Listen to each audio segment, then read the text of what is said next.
until the board elects its president. Once the president is elected, he or she will carry on the other reorganization and business items of the board. Parliamentarian, please call the roll. Ellsworth. Here. Biker. Here. Lopez. Here. Medina. Here. Quinones. Here. All trustees present.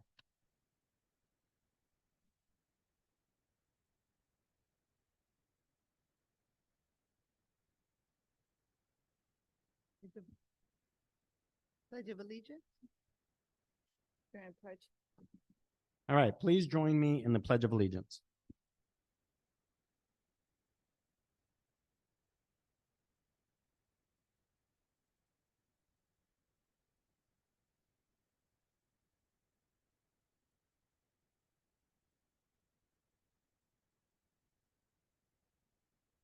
All right, give us a second.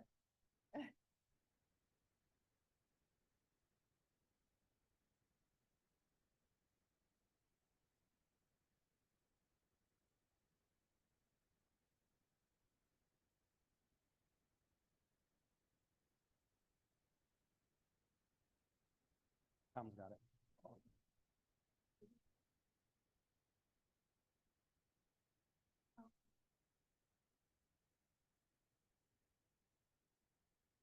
And for the colors?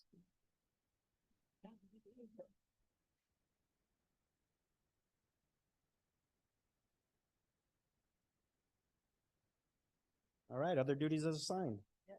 Ready? Salute. I pledge allegiance to the flag of the United States of America and to the republic for which it stands, one nation, under God, indivisible, with liberty and justice for all.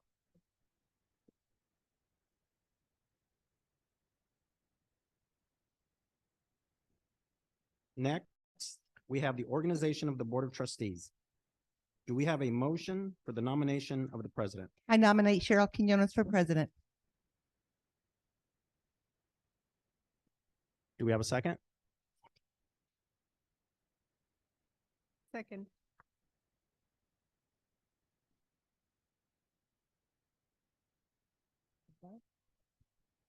Ellsworth.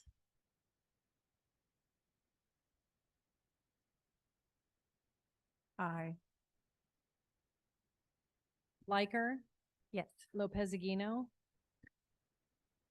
No. Medina. Yes. Yes. Motion passes 4-1. Thank you. At this time, the president will conclude the organization of the board. I now open the nominations for election of the vice president. I would like to move forward the nomination of Janet Medina, if she'll accept. Vice president. Yes, thank you. Call for the vote. Was that a second, Janet? Or were you accepting the nomination? Okay, so we need a second. Second. Thank you. Ellsworth. Liker. Yes. Lopez Aguino. Yes. Medina. Yes. Quinones. Yes. Motion passes 5-0. At this time, opening for nominations for election of clerk. I'd like to move Jose Lopez Aguino for clerk of the board. May I move that forward? Do you accept? I'd like to respectfully decline. But I appreciate you nominating me. I'm open to the floor. Any other nominations for clerk of the board? I would like to nominate Kelly Liker. I second. A call for the vote. Ellsworth. Yes. Liker. Yes. Lopez Aguino. Yes. Medina. Yes. Quinones. Yes. Motion passes 5-0. At this time, the appointment of the district superintendent as secretary to the board of trustees. May I have a motion, please? So moved. Second. Second. Let's call for the vote. Ellsworth. Yes. Liker. Yes. Lopez Aguino. Yes. Medina, Yes. Quinones. Yes. Motion passes 5-0. At this time, the adoption resolution 20-020 in the matter of the Board of Trustees Code of Ethics, Board by Law 9271. May I hear a motion? So moved.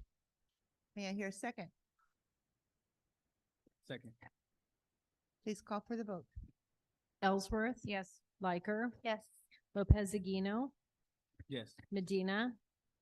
Yes. Quinones. Yes. Motion passes 5-0.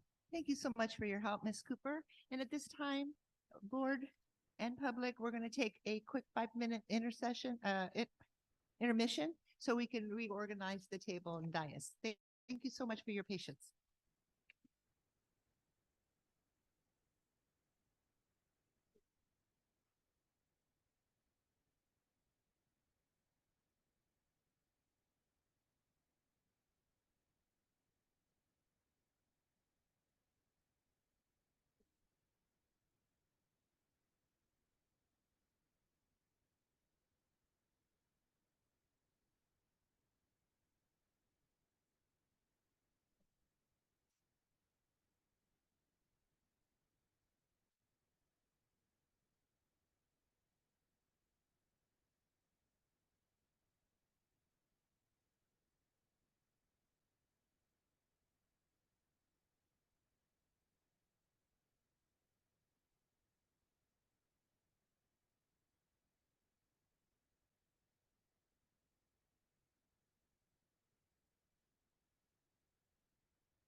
Thank you so much for your patience and board.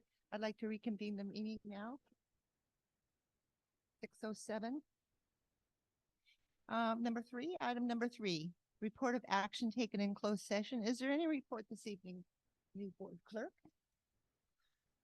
Yes. Item 1. Upon the motion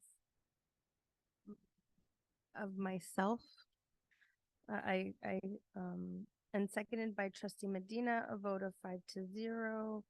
The board took action in closed session pursuant of Education Code Section 45113 to release the probationary classified employee number 643228. Effective immediately, the superintendent or designee shall notify the employee of the action in writing. By a unanimous vote. Thank you so much. At this time, we'll move to item 4, changes in the agenda. At this time, trustees or the executive members may recommend changing the order of the agenda items and/or request that an item from the consent calendar be placed within the discussion and action section of the board meeting. The secretary will keep track of any recommendations. Please note, no new items may be added without advance public notice. At this time, I would like to pull the minutes from consent. That would be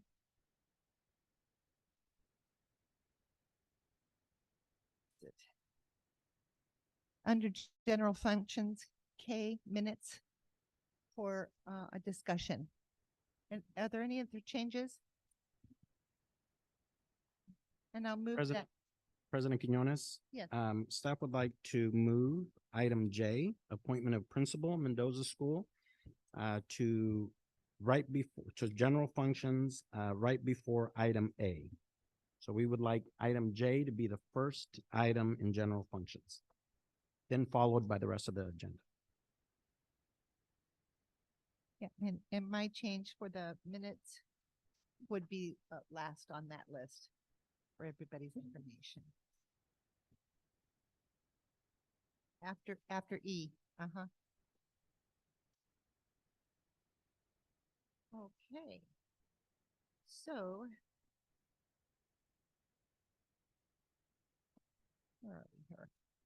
Okay, now we're set with item 4. We'll move to 5, approval of the minutes, a meeting agenda as amended. Is there a motion to approve the December 14th, 2023 regular board meeting agenda as amended? Can I still do a change to the agenda? Sorry, what? Can I still make changes to the agenda? Yeah, we haven't moved. Okay, I would like to move 8B. I can't hear you. I would like to move 8B. The on-site security resident agreement renewal. I would like to move that to after C. After the mission, vision, and values. And so C would become B.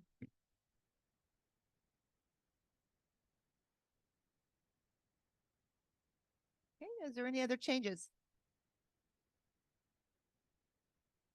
I'll give everybody a moment to reflect that on your notes. Could you repeat all of them, please? Sure. So we have under general functions, item J, A,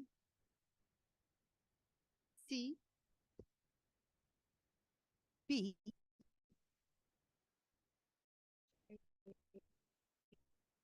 D, E, K. EK. RJ.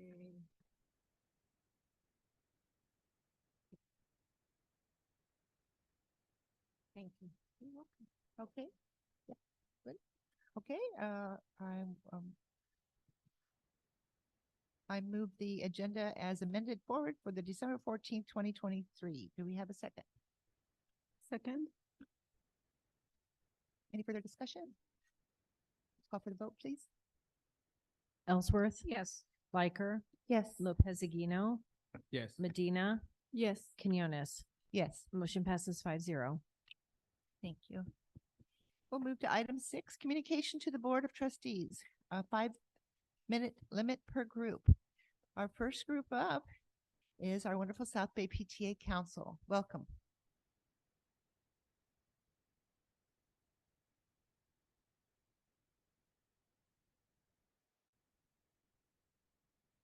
All right, thank you very much. I'm very excited to be here tonight.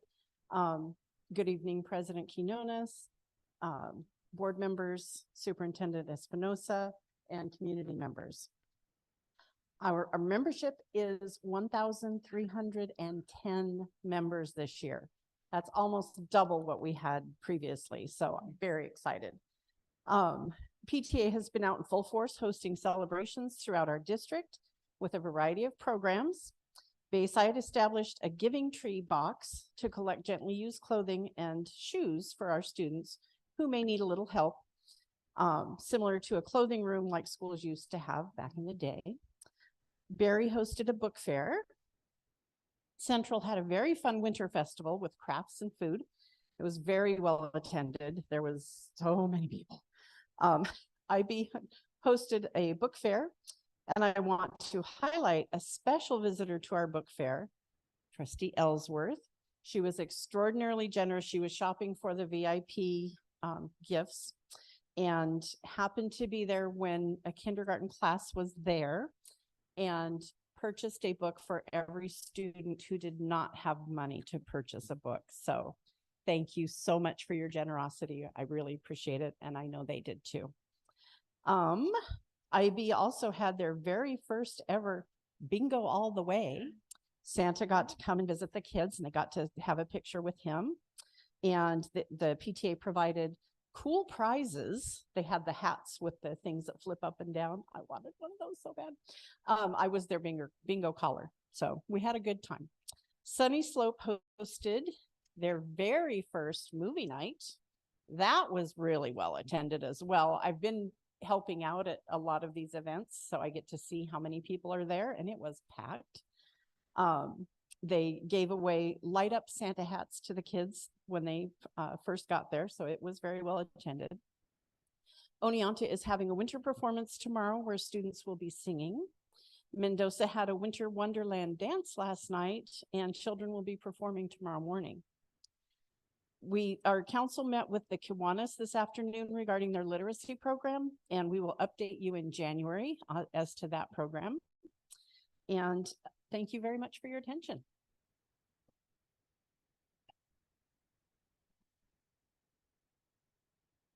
Thank you for your support and your council work, TA work. Next up would be California School Employees Association, Chapter 59.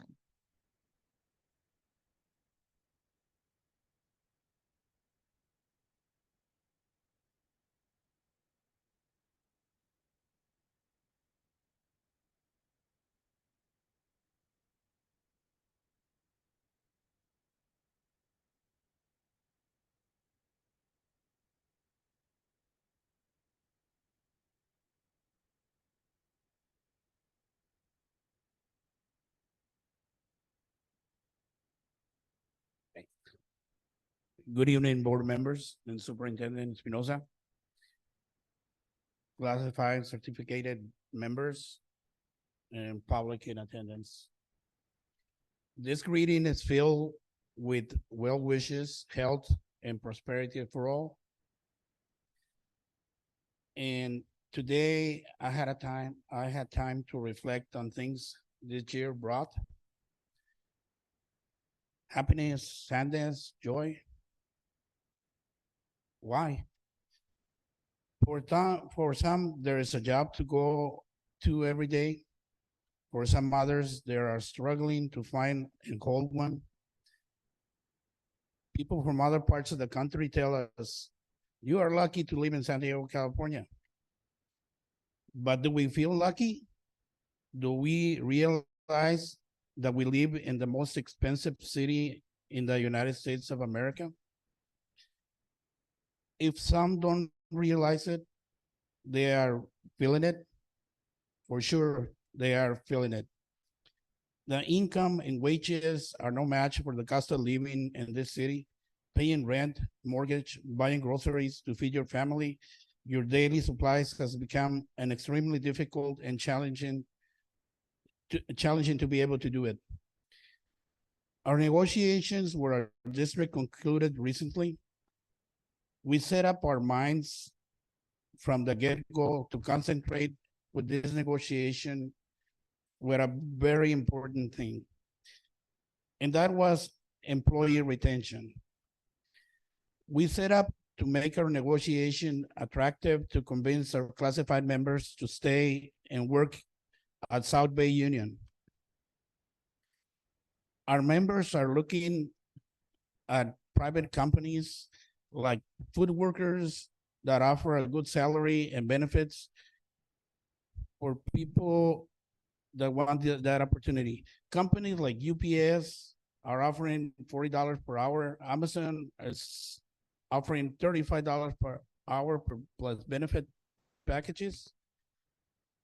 Also, other districts are offering salaries better than we have. Our members have expressed that it's very hard not to look at other places of employment. Often we are learning that members are going somewhere else besides our district. Other districts are luring away our faithful employees. It's even hard for our district to find substitutes across the board. Every department has difficulty to find qualified persons to fill those positions. Some classified members have expressed that they are starting to look at other opportunities.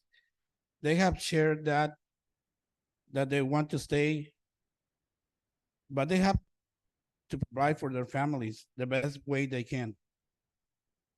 I want to take this opportunity to recognize our CSEA executive negotiation team, which they're not here today, but I'll mention them. Jack Mativier, Labor Relations, Marta Rodriguez, President, Stephanie Martinez, Vice President 1, Vanessa Velasquez, Vice President 2, Moises Mayoral, Ileana Murillo, and yours truly, Sergio Romano, Chief Judge Stewart for CSEA. For the effort in the negotiations with the district. We did our best and would like to invite the district to do their best in the next negotiations. We got a commitment to our employees to support and represent them with a lot of dignity. I thank you for your time.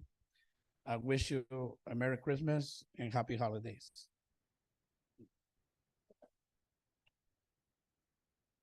Thank you so much for your report this evening. At this time, I'd like to recognize Southwest Teachers Association, SWATA.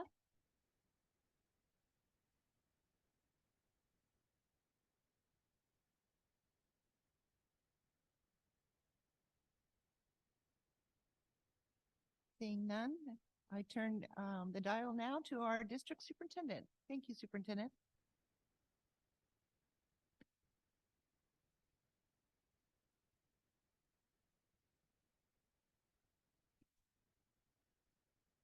All right, thank you, President Quinones. First time I say that.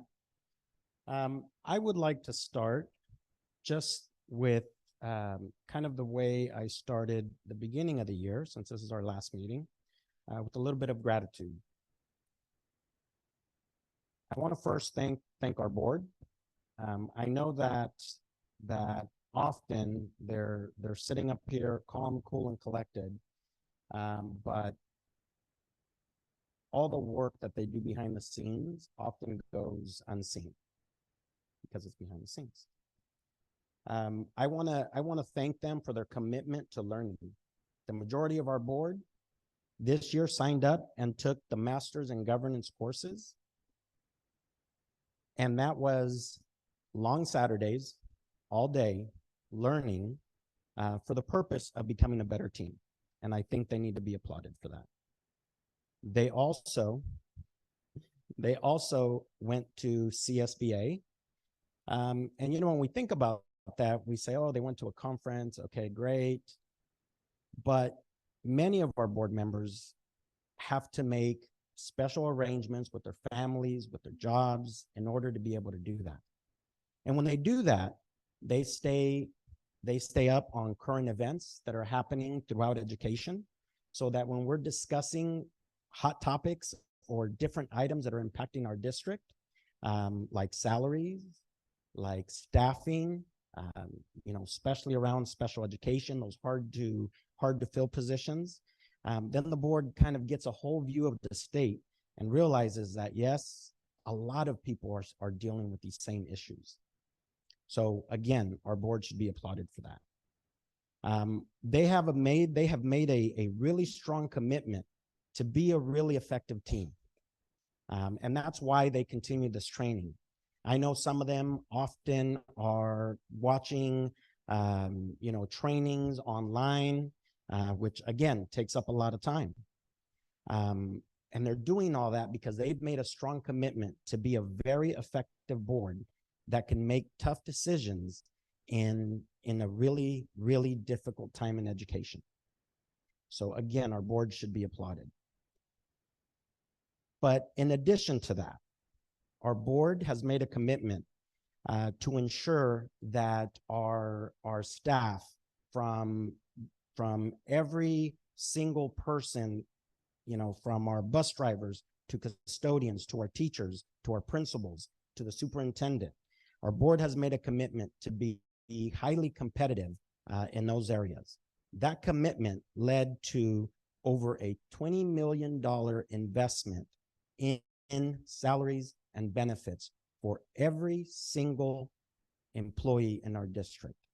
One of the things that I'm really proud of, and that the board should be proud of, is that the board established a minimum salary for all employees in our district, both certificated and classified. We did that through the negotiation process, and so CSEA and SWATA should also be proud of that accomplishment. Our classified employees maybe a couple of years ago, and I can't remember which one this was, but a couple of years ago, were making about $14 an hour. Through the negotiation process, we've established a minimum hourly wage of $17 an hour. That is huge. Our teachers, our beginning teachers, first-year teachers, were making about $42,000 a year as a beginning teacher.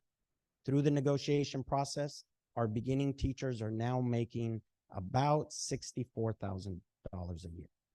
That's huge. Again, it's this commitment from our board that has led to some of these improvements, and our board should be proud.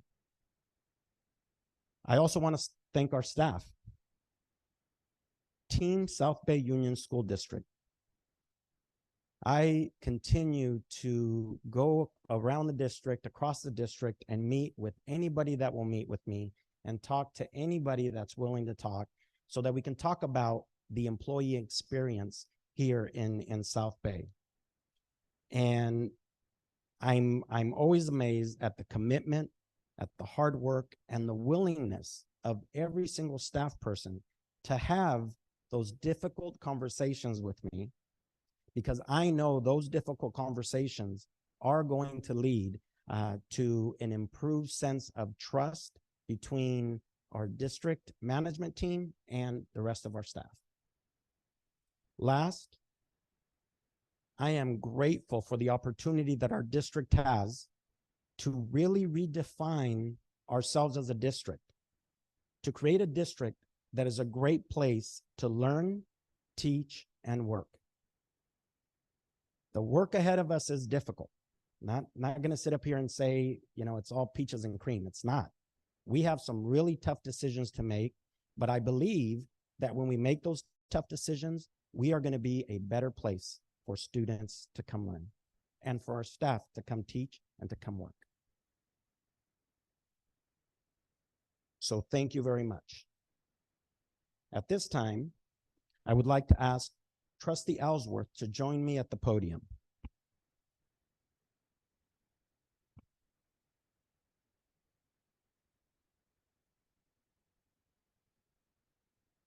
It is my pleasure to recognize you for your service as board president this year. The plaque reads, "In appreciation for your leadership, service, and dedication to our students, staff, and board colleagues." Thank you.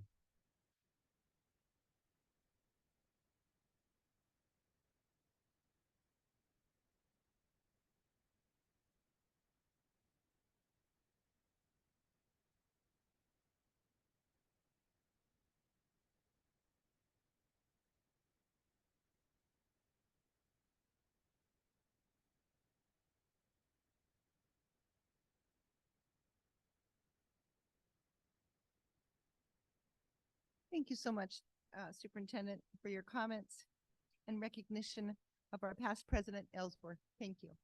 On behalf of the board, thank you. Now we move to item 7, public comments on non-agenda items.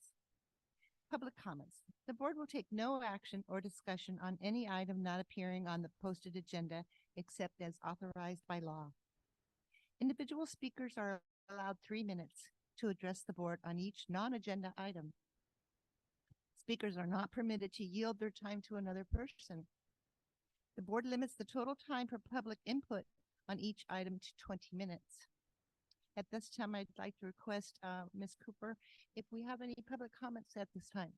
We have 5. We have 5. Okay, would you call up our first comment? Susan Connors.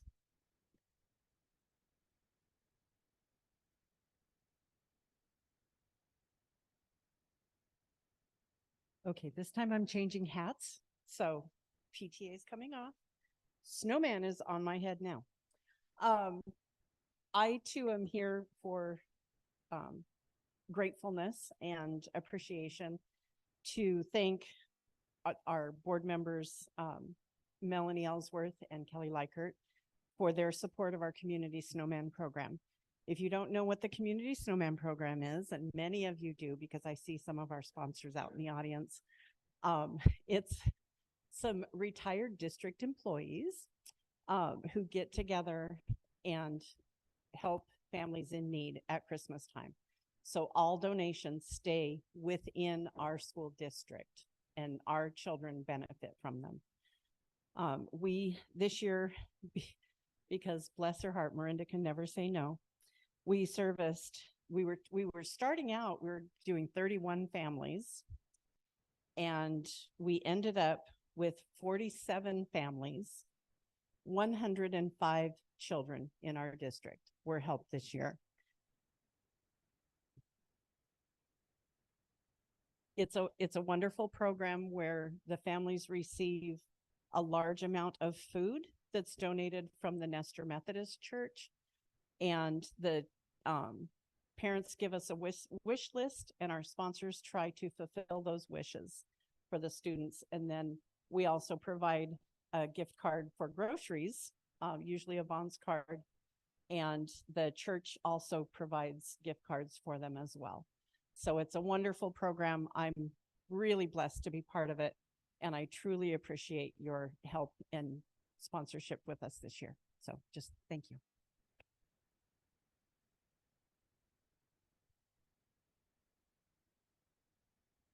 Gabriella Picaro, I'm sorry if I did that poorly. I'm sorry.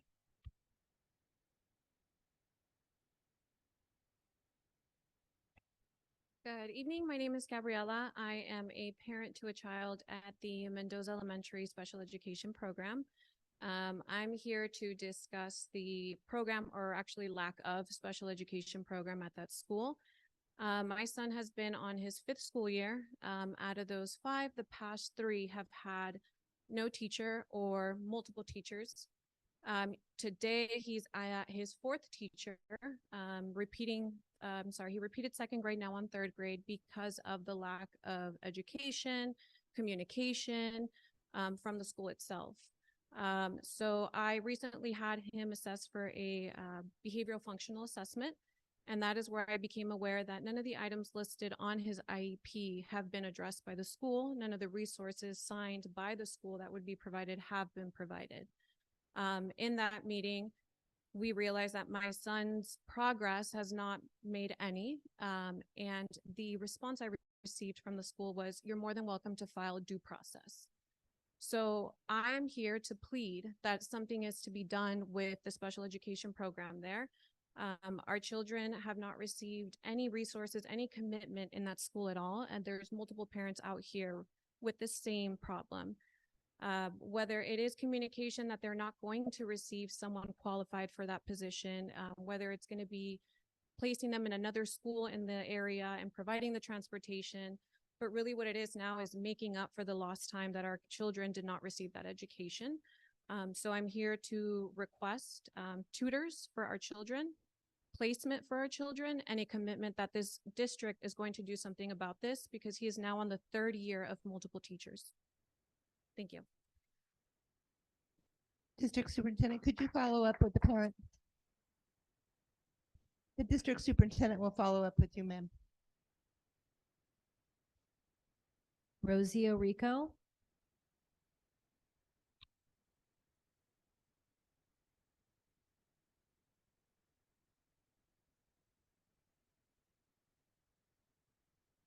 Good evening. I don't speak a lot English, so is it okay if I speak Spanish?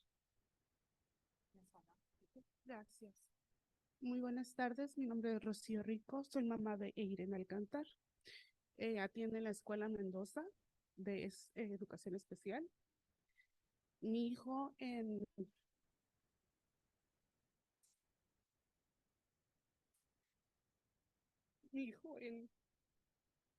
septiembre tuvo un accidente.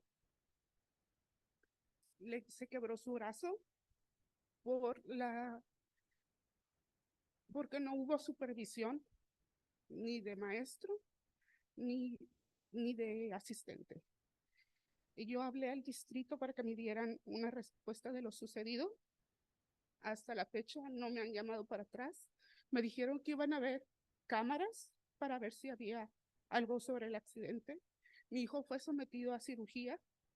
Hasta el momento mi hijo trae el casco. El día de mañana iremos a una cita para que le quiten los clavos. I'm a parent of a child from Mendoza. My child had an accident at Mendoza, and I've gone to the district to get answers because there was lack of supervision at the school. And to this date, I haven't received a response from the district. Y estoy aquí en el mismo lugar de la señora Picasso, con las mismas situaciones de que mi hijo no ha tenido una buena educación, están con los mismos problemas de sustitutos y yo siento que mi hijo en vez de avanzar está atrasándose. Necesitamos una respuesta de algo para nuestros hijos, porque realmente son humanos que tienen futuro. Y necesitamos más asistentes que aparte de hacer su trabajo tengan el corazón de ser paciente con ellos. I'm also here, like Ms. Picasso, my child hasn't had the proper education. Instead of progressing, he is regressing. And I would like you guys to have the heart to teach our children. Yo entiendo que todos estamos pasando por situaciones sobre salarios, pero creo que debe haber un empeño para realmente, si tú estás trabajando con estos niños, debes demostrar que lo estás haciendo por pasión y no por recibir un cheque. Tuvimos muchos acontecimientos de ciertos asistentes que no lo hacen por estar cuidando a los niños, sino simplemente por recibir el dinero, porque hubo diferentes incidentes en la escuela y les pusimos sobre aviso y nunca tomaron cartas en acción. Y yo precisamente 2 semanas antes del accidente de mi hijo, yo hablé con el principal y le dije que tenía miedo de que mi hijo tuviera un accidente. ¿Y cuál fue la sorpresa? Que mi hijo tuvo el accidente en 2 semanas. I believe that the staff that's working should, I understand there's lack of funds in the school, but I believe that the staff should be working because they love to work and not just to receive a salary. And I went to the principal to let him know about my son that had his accident, and the principal was surprised because he wasn't aware of the accident. Y yo lo que vengo a pedir ahora es que por favor nos ayuden a que nuestros hijos tengan una vida normal, que tengan una educación normal, que les den esa educación que para seguir adelante y no para atrasarlos. Que por favor ya busquen a un maestro que realmente se dedique y no estar cambiándolos y confundiéndolos cada día más. Gracias por su atención. And I hope that you would find a permanent teacher in the classroom and not have many teachers that are just switching, and for our children to have the proper education. Thank you for your attention. Trustee Quiñones, I have a clarifying question, if I may. Señora, usted dijo que habló con alguien en el distrito. ¿Me puede decir con quién habló?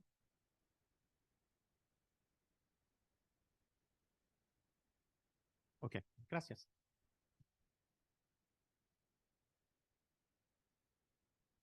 Sergio Romano.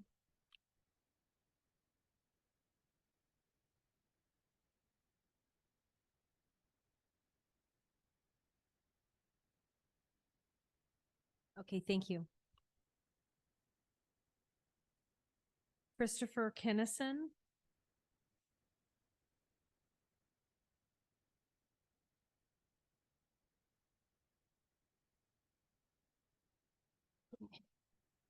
Hello, my name is Chris. I'm a civic engagement organizer for Alliance San Diego. The reason why I'm here is to discuss the lack of this special education program. I've been battling a lot these past 2 years with this exact special education program, and nothing seems to be getting accomplished. It seems that our kids are always getting put back to the back burner, basically thrown under the rug. Anytime I call the school district, you guys give me blanket answers. You show empathy, but nothing ever gets done. And I could give you multiple instances of things that have been going on. I don't even know if my kids are going to stay in the same schools that they are because every year y'all seem to just change them around. My oldest son, Christopher, he was misdiagnosed. Y'all had him in a mod severe class, and it took for the teacher that came out of retirement to let me know. And as I already knew, we had to fight for that, and we eventually got him transferred to Mendoza.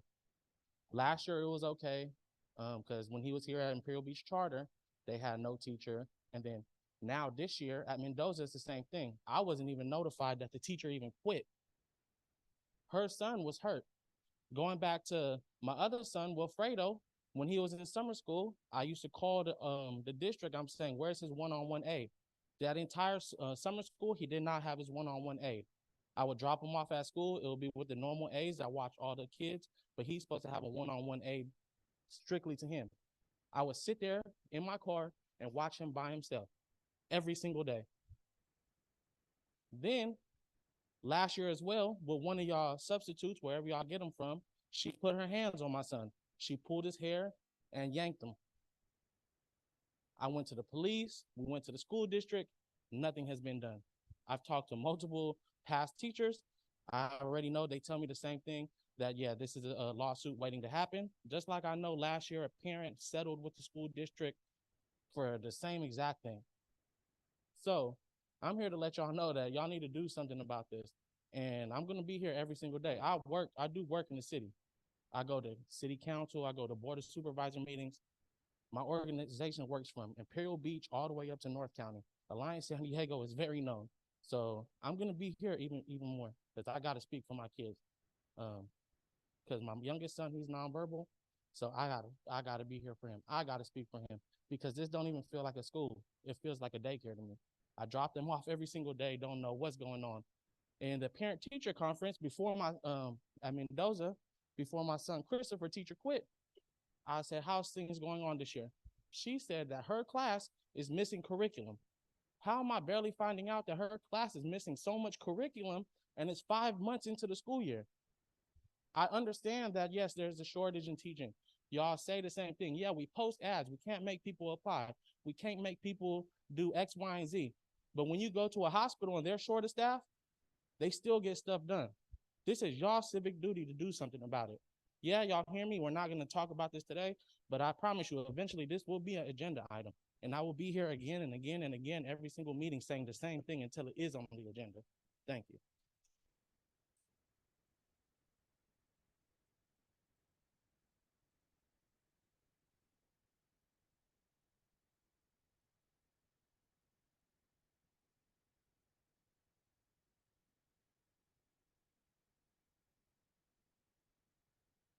Any further comments? No, I'm sorry. There was 5. They're done. Thank you. Thank you. All right. Thank you very much for your public comments. Board, we're going to move on to item 8, discussion and action items, where we're going to hear J first. And item J is the appointment of principal at Mendoza School. I'd like to recognize Executive Director Melissa Griffin and move to approve the appointment of the principal of Mendoza School pending onboarding completion. Thank you for coming tonight. Good evening, President Quinones, Board of Trustees, Superintendent. Following the resignation of Garrett Cordovan, we began recruitment for a new site leader for Mendoza School. The panel interviews were conducted on November 29th. The final candidate was also interviewed by the executive team on December 4th. Pending board approval tonight and the completion of his onboarding, we are anticipating the principal to start on January 4th. We are here tonight to respectfully request that the superintendent is recommending approval of the appointment of Marlo Vasquez. He is a bilingual candidate that is coming from San Ysidro School District with a background in both special education and administration. We are excited to have him here with us tonight. I'd like to recognize him in the crowd along with his wife.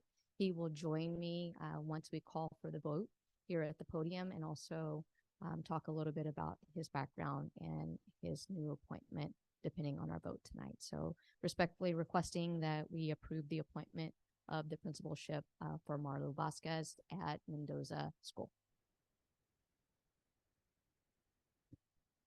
Would you like to him to come up now or do we need? I to will vote? let you make Yeah. that decision. I we need to entertain a call for the motion to vote. move the item forward.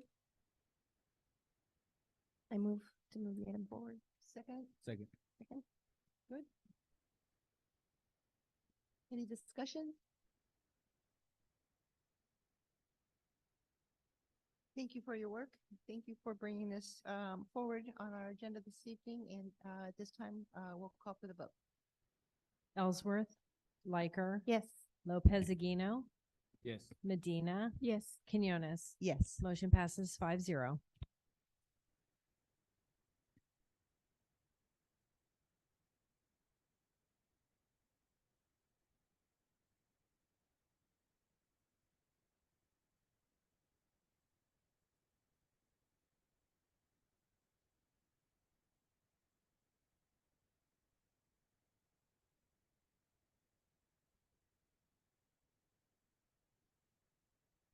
Got it now. Good evening, board, superintendent, community members.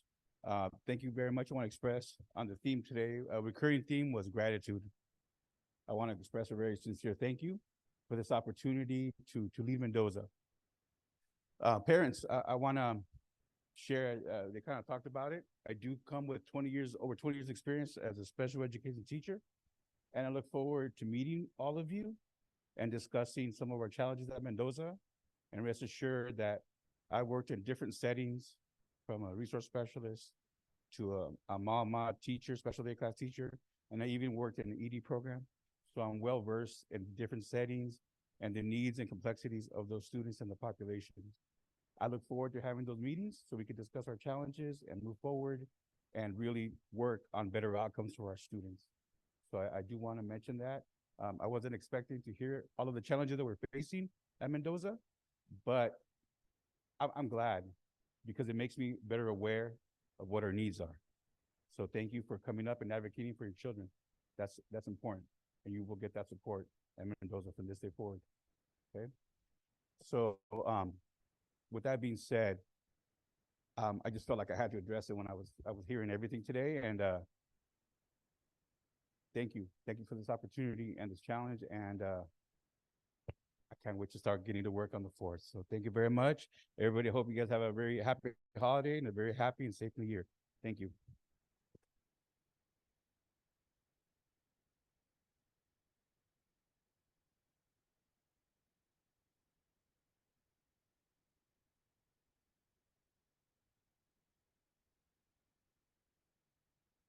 Is it too late for me to say something? I just want to say that I'm really excited to have the new principal at Mendoza. Superintendent Espinosa shared with me last week that this is the first time we ever have a bilingual principal in Mendoza. Mendoza was built when I was in 3rd grade. It's been over 25 years, and there has not been one single principal that can speak Spanish. It is a shame. And I'm also so excited to see all the changes that are happening in our school. Obviously, we have a lot of work to do, but I think little by little, we're gonna, pull this together. So welcome again.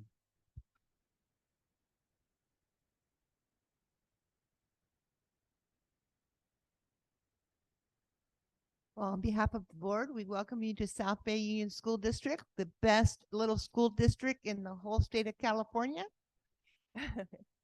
And I know you're going to go and do good things.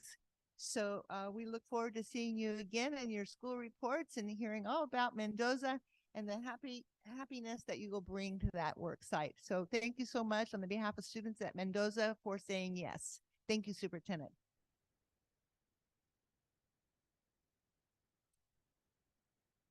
Thank you so much for your input, board. We're going to item C, district mission, vision, and values. At this time, I'm going to recognize our Superintendent Jose Espinoza. And our mission tonight would be to adopt the district's vision, mission, and vision goals and values this evening. So thank you, Superintendent.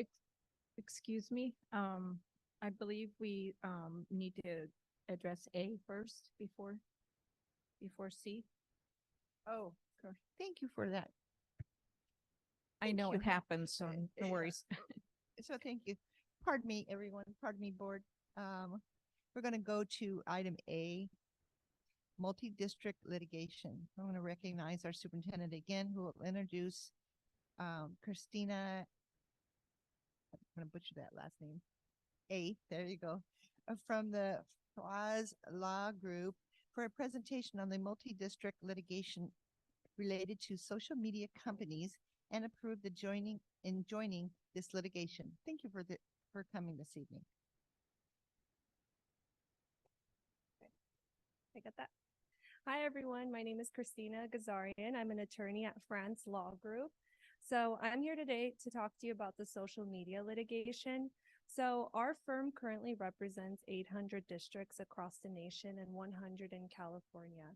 So the social media litigation. The defendants of this case are Meta and Instagram, Facebook, Snapchat, YouTube, and other subsidiaries of those companies. So I think we all know about the social media problem. So when this first came up, a whistleblower from the company went to Congress and alerted them about the algorithms that are causing mental health issues amongst children and the harms that it is having. And what we've been seeing is that there's actually a lot of harm towards school districts. So we commenced this action. We have, again, currently 800 cases that we have filed in the California in the California venue. And there's two main goals of this litigation. So there's the monetary compartment and then there's the non-monetary compartment. So let's start off with the non-monetary. What we're asking is injunctive relief. So injunctive relief is basically just having a court order for these companies to stop the harm that they're causing to children. So the way that these companies make money is by the amount of engagement that children have on the app or any user is on the app. So their goal is to try to keep as many people on the app as much as possible. So they created addictive algorithms to get people to want to be on the app.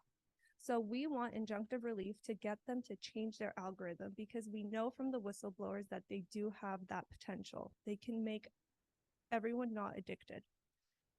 The second thing that we're asking for is age verifications. So now there is supposedly a age requirement to be on the app. You have to be 13 or older, but there's no verifications in place. Anyone can sign up. So we want age verifications. We want children under 13 to not be allowed on the app, and we want them to make sure that there's no children on this app. And the last thing that we want is for them to limit the amount of harmful posts. We want them to be cognizant of what is on their platforms and to not make any algorithms that help promote this on children's feeds. So the monetary component, we have noticed that this is actually really affecting school districts across the nation in a way where there's more mental health crisis on campus. So we want funding for school districts to have more mental health professionals on campus to be able to better address this issue.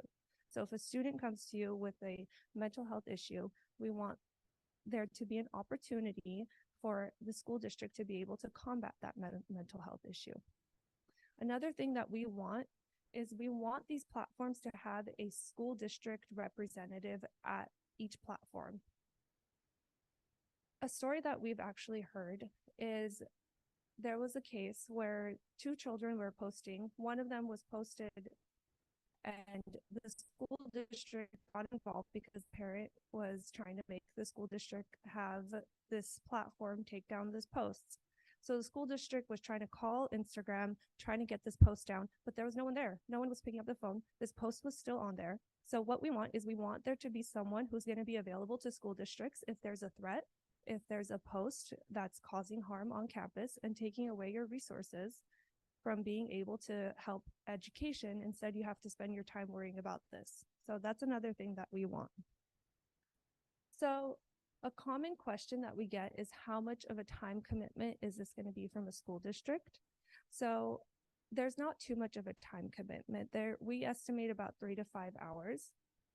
So what you have to fill out is a plaintiff fact sheet that you'll work with our office. It'll be mainly our office handling it. And if we have questions that only the district can answer, we would just require some help getting those answers.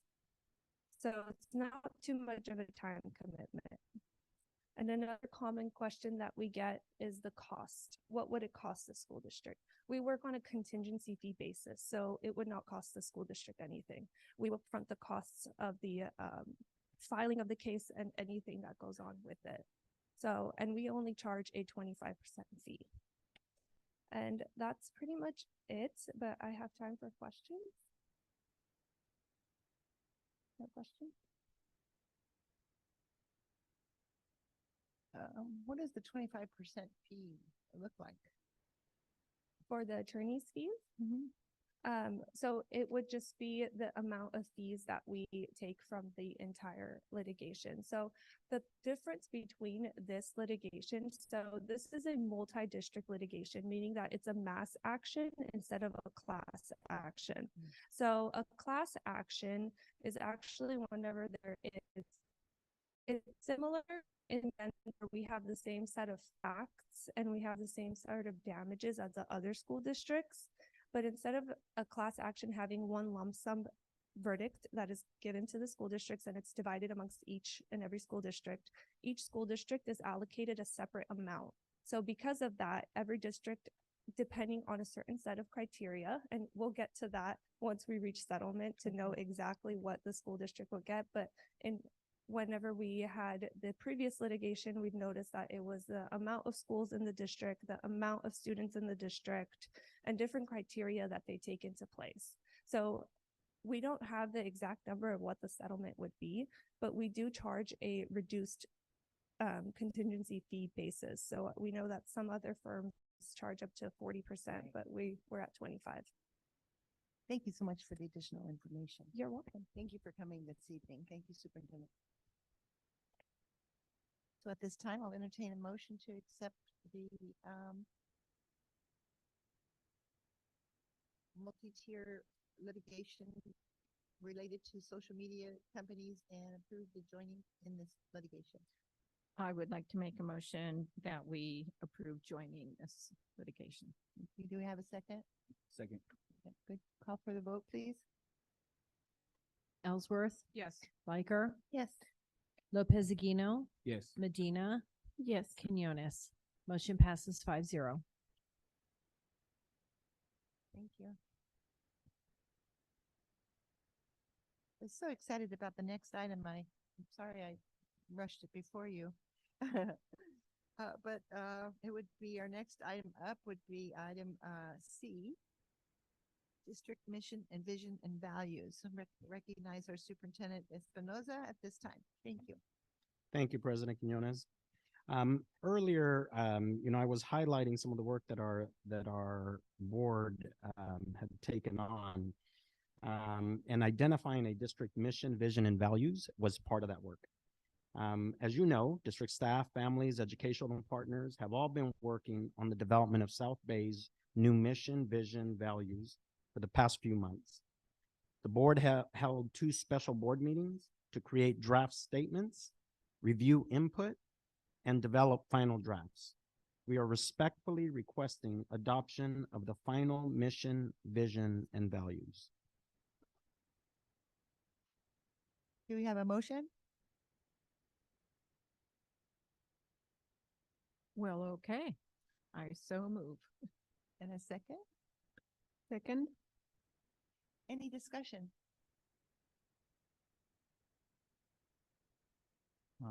Can somebody read the mission, vision, and values? Are we gonna read the mission, vision, and values? Because I would like to make a motion to have Cheryl Quinones read them out loud. I don't have a President copy. Quinones. Where are we?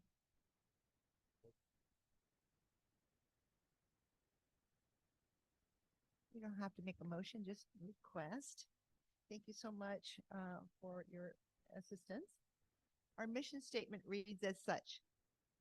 South Bay Union School District, in partnership with our community, educates and empowers students to develop a love of learning by providing safe, equitable environments that celebrate diversity and affirm language, culture, and identity by promoting excellence, social responsibility, and well-being.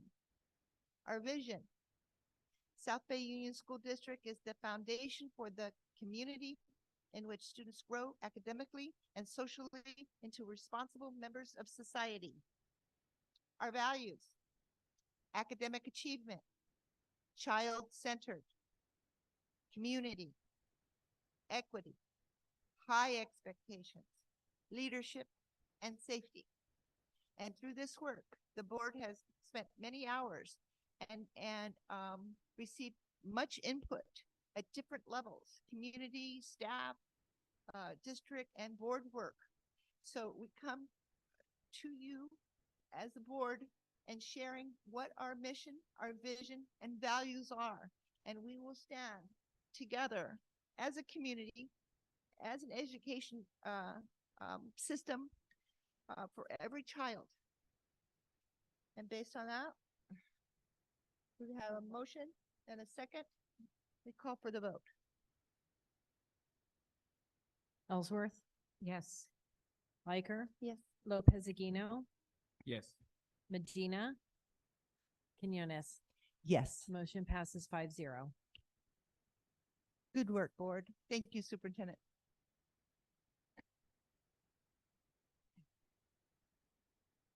Now we move on to item B, on-site security residential agreement renewal. At this time, I recognize Assistant Superintendent Rigo Lara.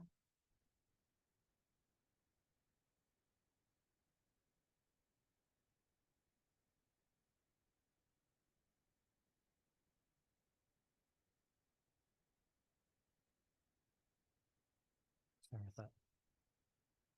Good evening, Houston New President Quinones. I was going to say Ellsworth, Board of Trustees, Superintendent Espinosa, community members, exec team. So you are aware the current 3-year security resident agreement expires on December 31st, 2023. A new security resident agreement, which has been provided to you effective January 1st, 2024, has been drafted for board consideration. It is the district's goal to support as much as possible to be as flexible as possible during this transition. Therefore, we have made several additions and edits to the new agreement. I'll speak to those additions right now. The current contract, which is expiring soon, states that the residents have 60 days to move out upon the terminations of the contract. But we have made the decision to extend the period through October 1st, 2024. So it's a 9-month extension, but in reality, it's closer to 11 months because the residents were informed of our plan on October 20th of this year. The current contract also states that residents are responsible for the removal of their homes, but the district will support in the removal of the mobile homes or to demolish if that's the path the residents would like to take. So again, we're working with the residents and being as supportive as possible as a district. Also, the new agreement states that there will be a $15,000 moving reimbursement payment if completely moved out by June 30th, 2024. That amount will be $7,500 if the residents move out after June 30th, but before October 1st, 2024. So again, after last month's meeting, we defined the plan moving forward, which is what the board asked. Again, looking to be as supportive and as flexible as possible during this transition. And now I respectfully request that the board take action on the new agreements. Madam President, we have 4 public comments whenever you'd like to hear them.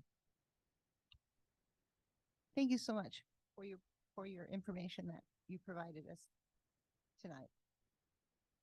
We'll go ahead and start our public comment on the item, please. Kathy Parsons.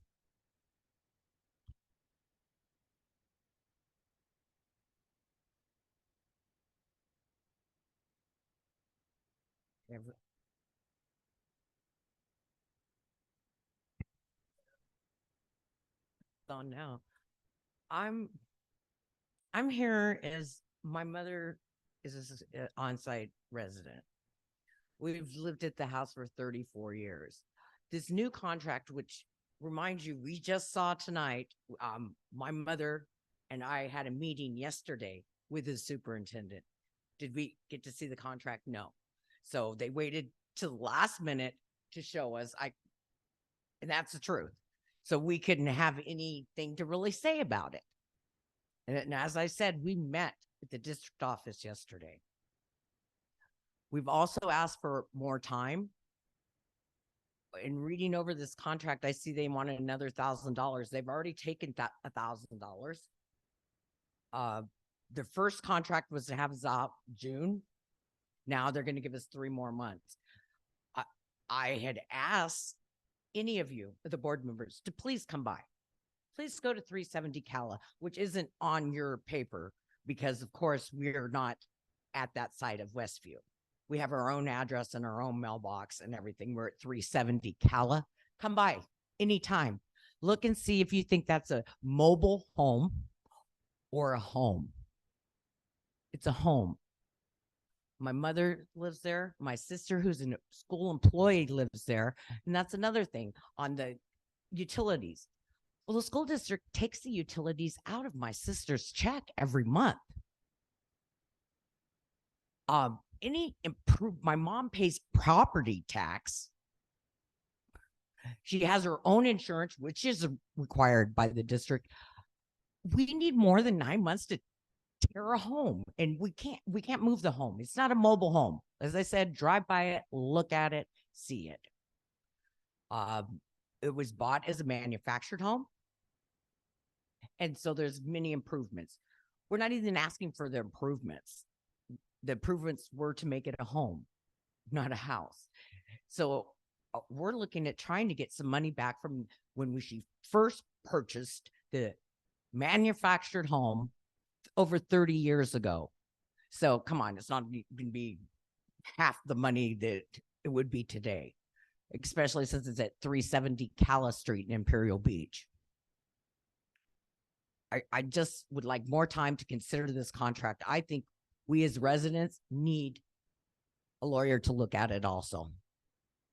Thank you.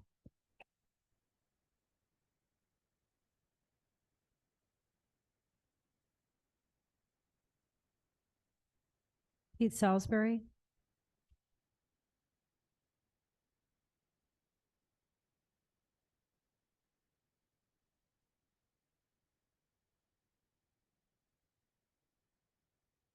Board members, Superintendent Espinoza. After 19 loyal years, and my accountant who is here tonight figures that 6,935 days, 440,000 hours, and at $10 an hour, that's $1,664,400. None of the board's recommendations in the last meeting is reflected in this contract. I spent $35,000 on my home. Your new proposal is supposed to be for 9 months, but specifically reads we'd only get $15,000 compensation if we're out in 6 months. On page 3, item H, it reads that the district will remove or destroy my home at my cost if I fail to move it. It costs approximately $30,000 to move a mobile home. My home is too old to move, and it can cost from $20,000 to $40,000 to destroy it. This contract is very one-sided. I'm very disappointed, and it seems like a slap in the face. Thank you.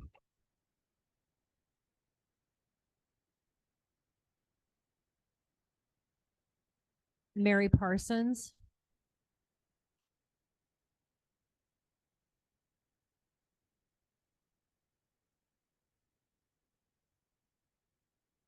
On. I retired from South Bay Union School District in 2001. My farewell to the troops, I said, I can tell you now, I would have paid you for the privilege were I rich. And now I'm have to pay for the privilege. and I'm still not rich, darn it. But we asked for time. This is not more time. My home cannot be moved. It is a 4-bedroom, 3-bath home. And where would I move it to? The closest place I can think of would be Nevada. Do you know what that would cost? Older Americans on fixed incomes can't afford that. I agree with Mr. Salisbury. This is a slap in the face, and it was not what I was expecting. Thank you.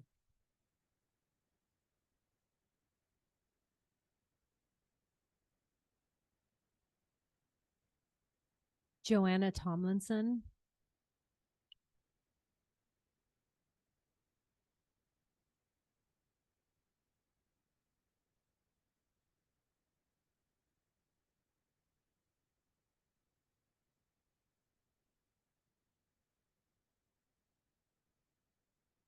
Okay, I want to thank you graciously for the time that we were able to stay at Berry. I will miss that place because there's too many good memories I can't even go through. But what I understand is we have to move it and it's too old. And it's going to cost too much. 15,000 will not cover half of it. Is there a better thing that you guys could come up with? I would go in June if you guys can tear it down. There's a tree that was this big and it's now huge. Are you guys going to cut it down? Are you going to take all the exotic plants down? Or Just to clarify, the new agreement states that if the resident's not able to move the home, as long as you sign it over to us, we will dispose of the home for you. So, and we won't have to pay for it? yes. Oh, God bless you. Okay, thank you. Thank you. Thank you. Okay, and then, so that's all. I just also wanted to put Merry Christmas back in the schools if we could do that. Because God is good. Good. Thank you.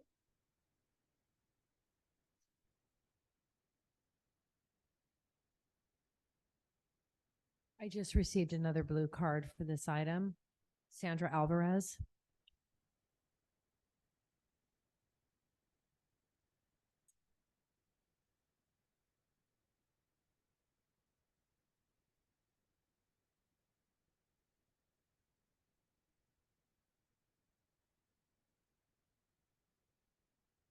Good evening, President Quinones, Superintendent. Try not to get emotional here. I was at the last board meeting when we all spoke to you about the needs of the residents and the concerns of the residents, and you all kindly voted to not take action on the agenda item. And we later received an email from Mr. Lara saying that it was his interest to keep us informed. We never received an email from him telling us that we would be discussing the contract today. I helped my mother email him back asking for more information about what was going to happen. And he says, that's all I have for you at this time. We don't have any additional information. I know that the concern was liability.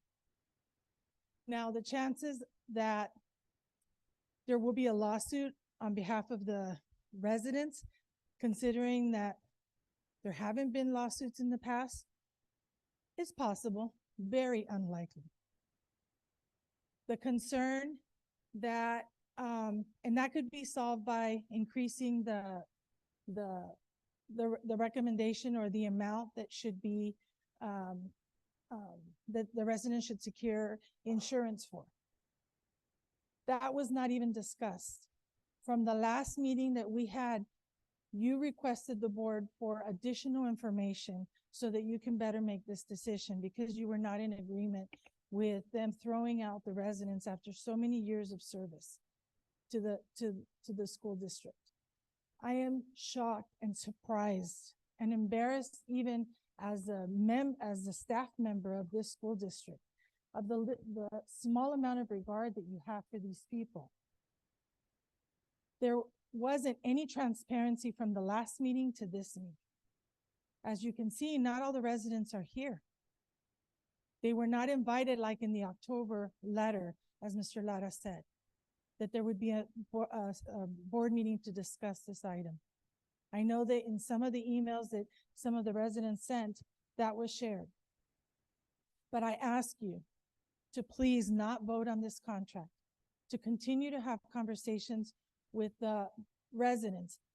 They deserve at least that. This seems sneaky to me. Just a month ago, we discussed that you were not ready to take action, that you wanted more information, and now it's here, ready for your approval without even seeing it, not even having any input or conversation. I ask you to please not approve this contract.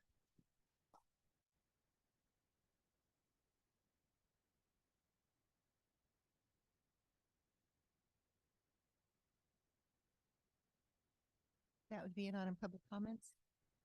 Yes, I'm sorry. Thank you. Thank you. At this time, I'm entertaining a motion to approve the new on-site security resident agreement. Do I hear a motion?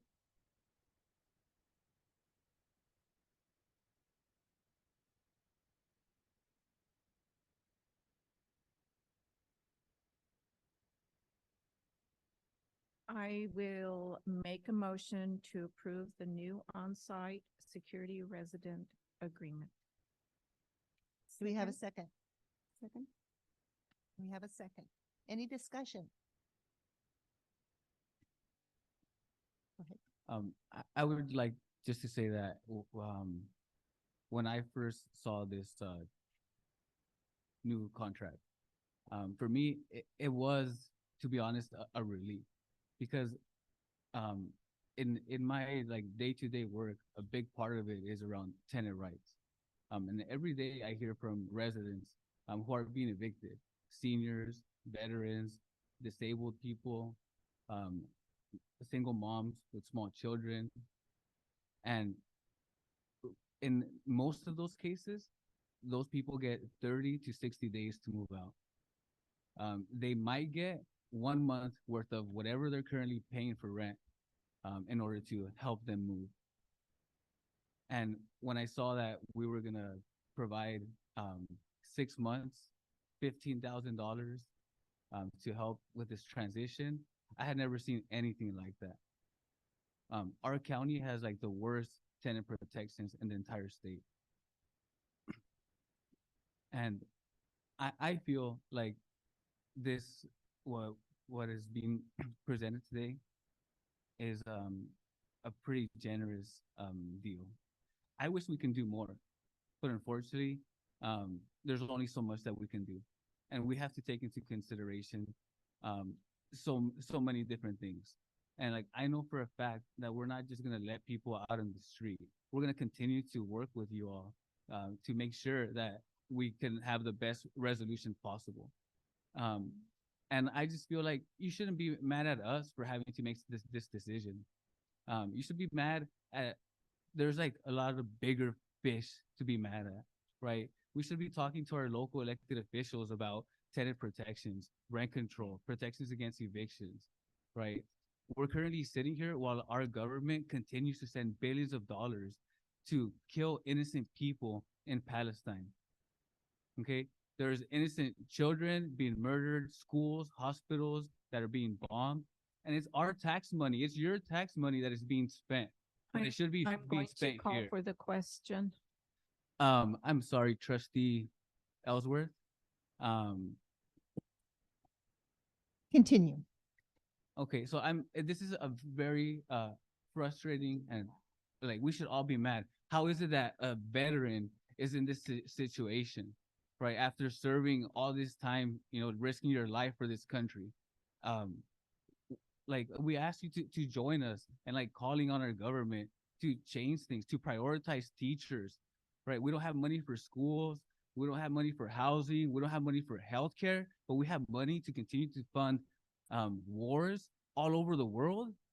We live in this military town, right? If the military gave us a fraction of 1% of their budget, we would have enough money to fund all of our schools, to fund all of the programs, to have housing, healthcare for everybody. So I'm really sorry that, we're in this position. But I'm also very grateful for the superintendent and the staff and my colleagues for taking time to really think through this and try to figure out the best option. So I just wanted to make sure to have an opportunity to share that with you all. Thank you for your comments and your perspective on real world consequences, not only in South Bay, but the world, and the impacts that happen. So is there any further discussion? Kelly? And I'd just like to point out that when we took no action last time is when we took no action last time, that resulted in the current contract ending, which if there is no action, then that means that the current contract ends immediately without all of the time and the money and things that are put into here. So I understand that we need to take action. Thank you, Kelly. Any further discussion? Hearing none. Then we'll call for the vote. Ellsworth, Liker, Lopez Aguino, Yes. Medina, Yes. Quinones. Yes. Motion passes 5-0.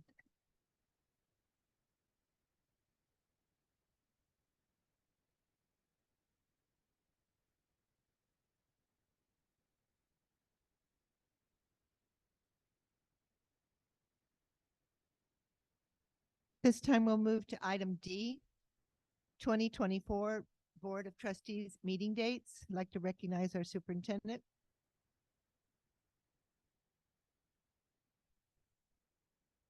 Thank you, Trustee Quinones.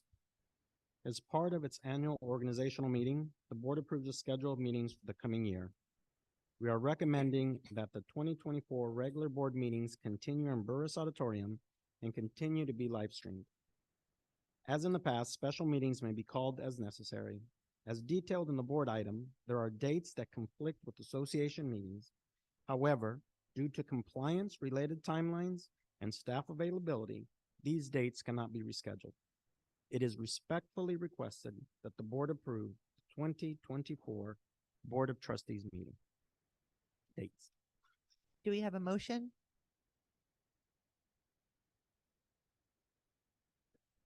I move to approve. I second. We have a motion and a second. Any discussion? This is the time where, after review of the calendar, if there's any conflict in your schedules, it would be now that you share that. Because this is our working calendar. Sorry, where are the dates at? Pardon me? Where are the dates? In the board agenda.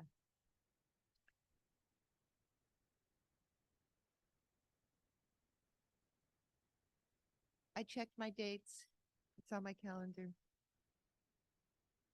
But if there's any changes that need to be made in our meeting dates that are identified on our calendar, now is the time to share that.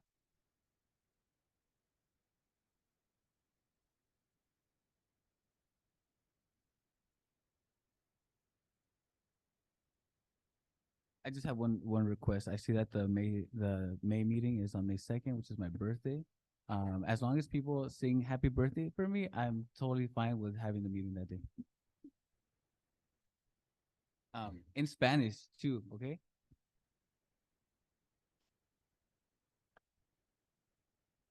Okay, we have a request for the May meeting to sing happy birthday.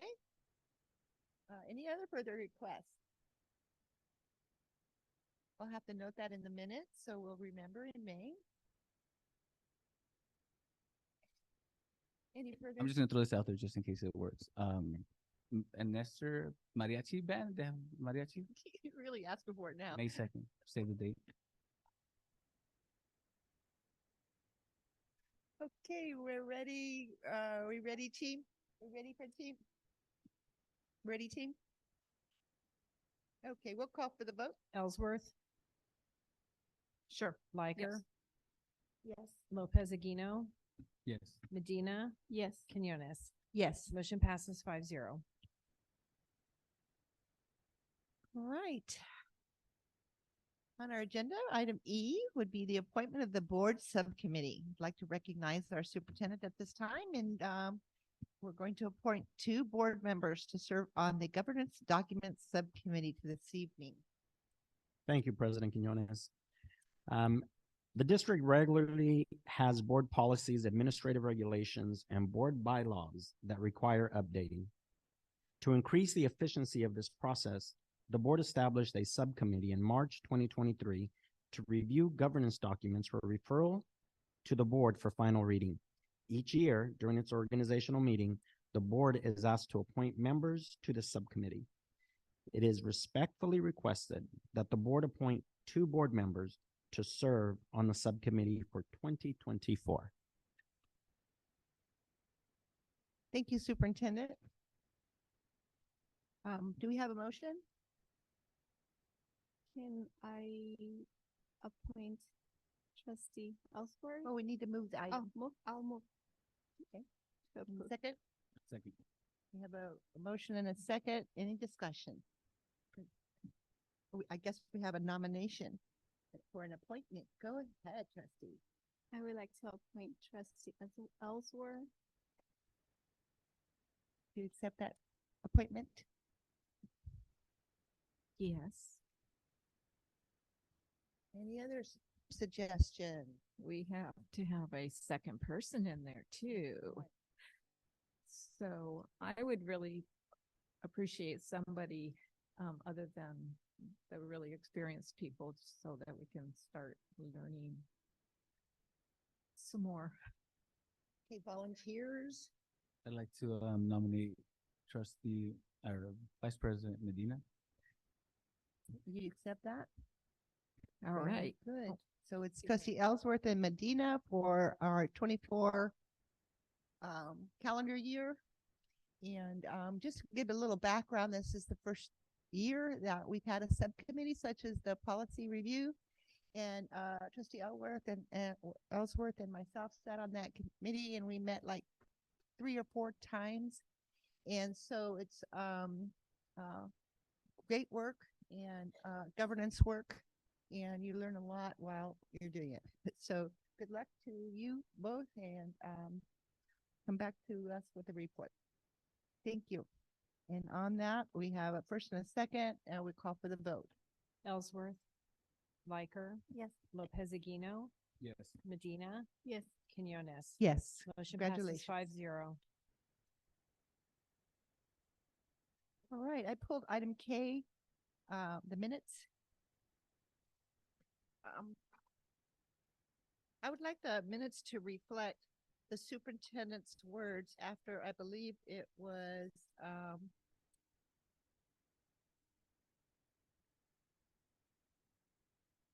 under the amendments to the employment agreement, Board President Melanie Ellsworth presented the amendments and requested approval, and we had public comment.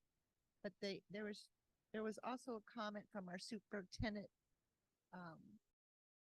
that I would like the minutes to reflect his words there. Similar to what he said today, but it should be in our minutes because people are reading our minutes. It's important that those words be there. And on that, I like to move the minutes forward with that added amendment. Do I have a second?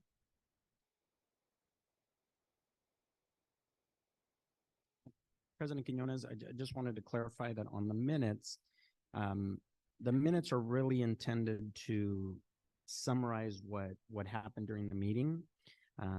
It's not a direct it's not a direct word by word of what's going on in the meeting. So I just wanted to kind of point that out, that the minutes are intended to be a summary of what took place at the meeting. I appreciate that, Superintendent, but I still would like your words to be reflected in the minutes because our community reads the minutes.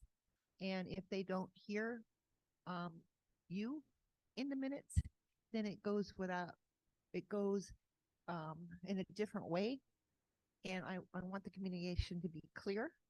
And that's why I would like it in the minutes. Please. I feel what he said today covers what he said last month, even better. So. I thought so too. Yeah, so I agree the minutes are just what happened, not the detail. Any other discussion? So do I have a friendly amendment? We're waiting Because for I a moved. second on your edit to the minutes. We have a second already? We do not. Okay. So, I'll second. thank you. Thank you. We'll call for the vote. Ellsworth, No. Liker, Yes. Lopez Aguino, Yes. Medina, Yes. Quinones. Yes, thank you. Motion passes 5-0. Was 4-1?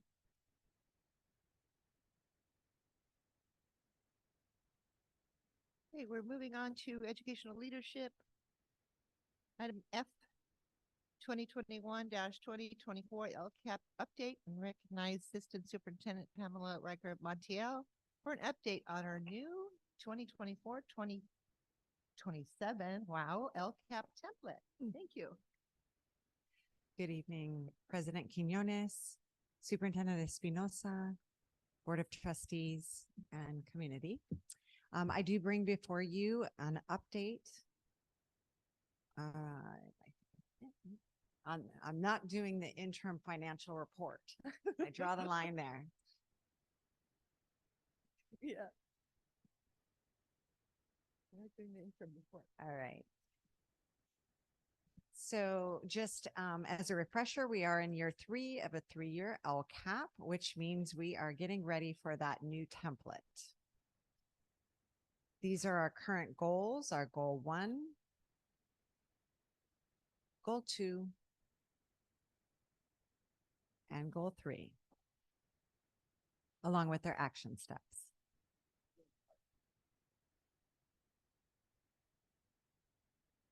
Well, there we go.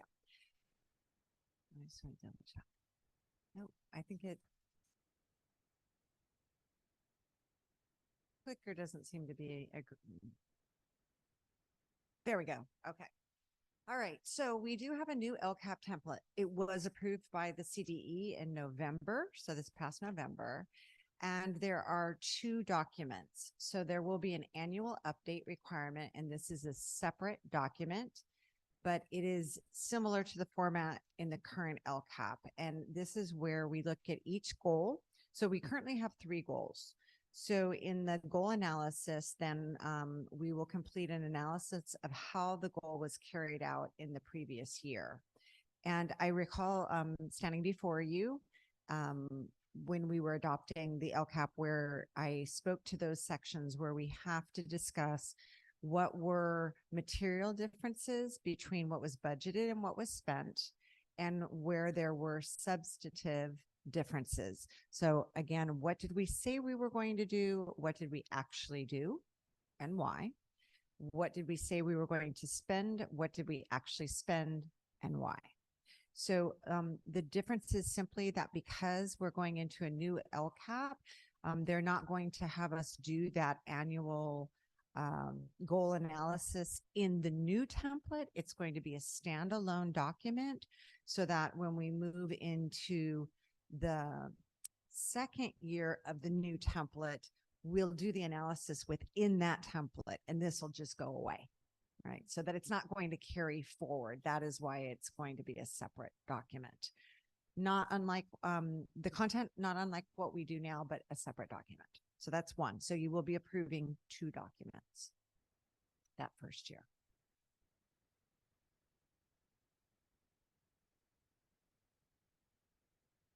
In this 3-year plan, I'm going to highlight some of the changes. And this is very new information, so you'll have to forgive me if I don't know every detail because I'm learning myself. But one of the things that's going to happen is we will have the option of developing 3 different kinds of goals, where right now we just have one kind of goal.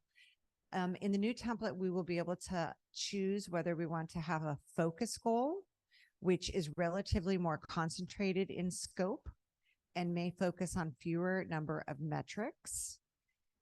We may choose a broad goal, which is relatively less concentrated in its scope and may focus on improving performance across a wide range of metrics.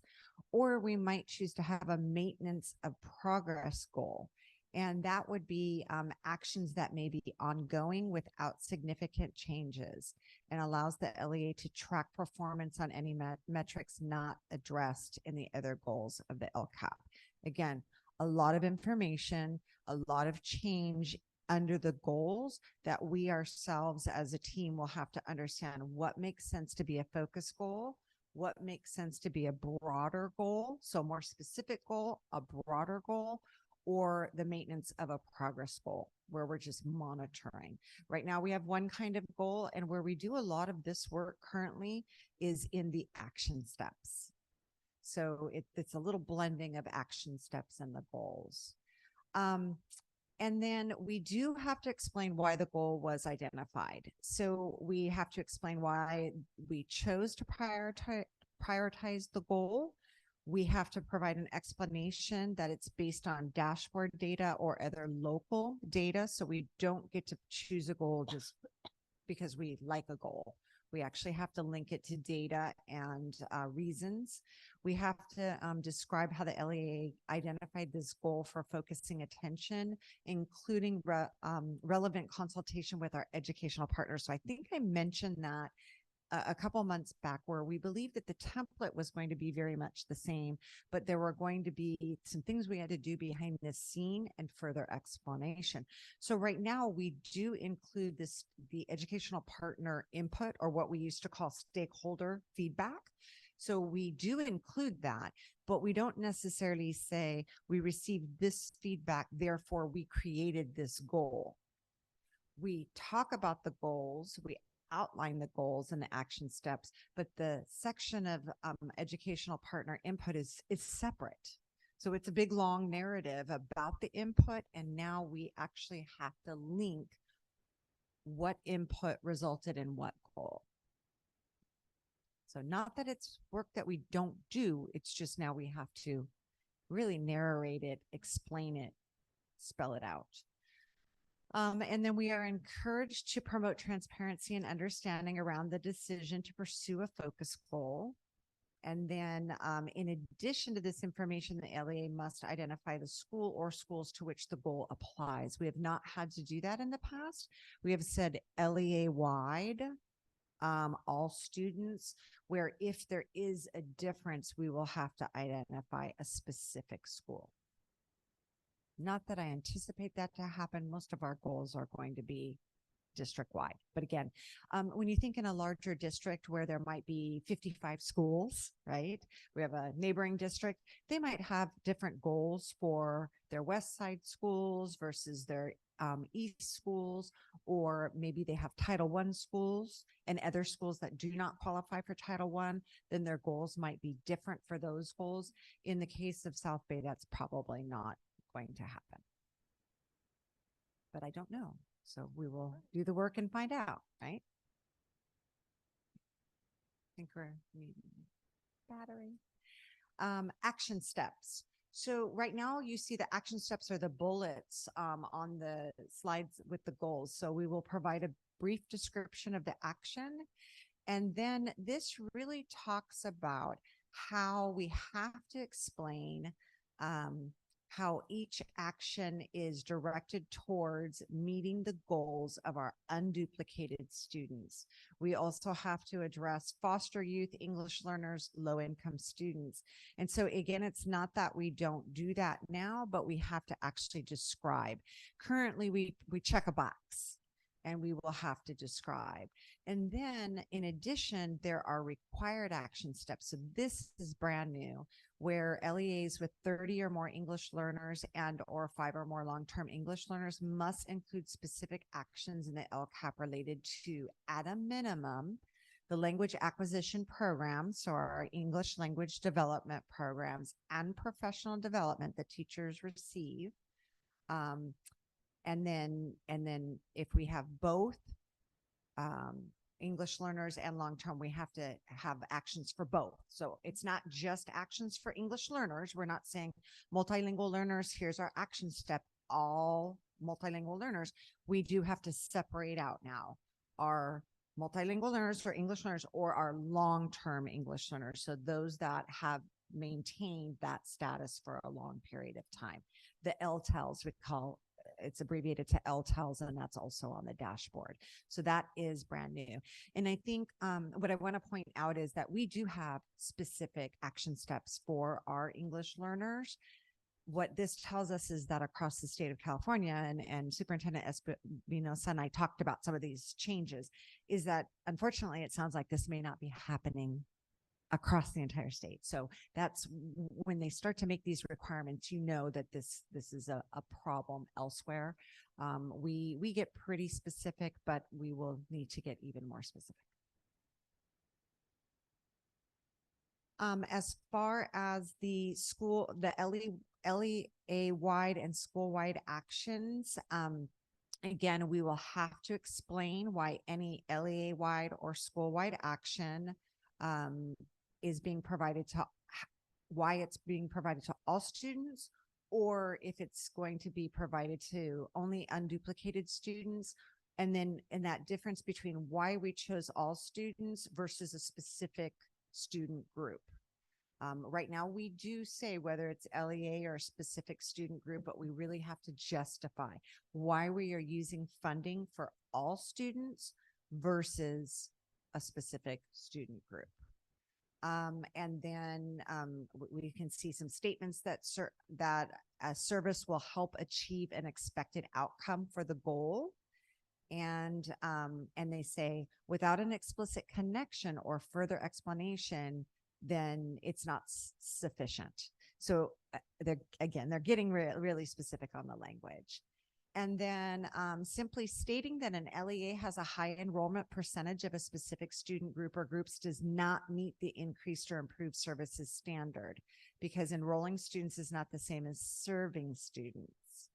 And so that, again, in the language is we can't say this is a particular action step because 50% of our students are English learners. That is not enough to simply state that.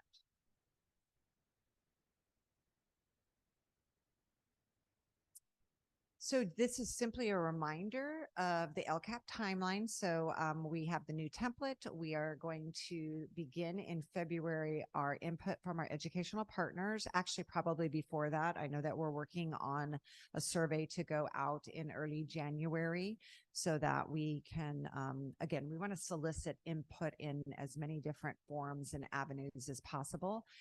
Between March and May, we will be drafting the LCAP and we will be providing you updates so that you can also provide us with your input into that draft as we bring the sections forward.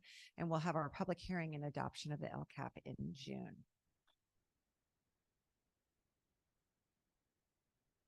And lastly,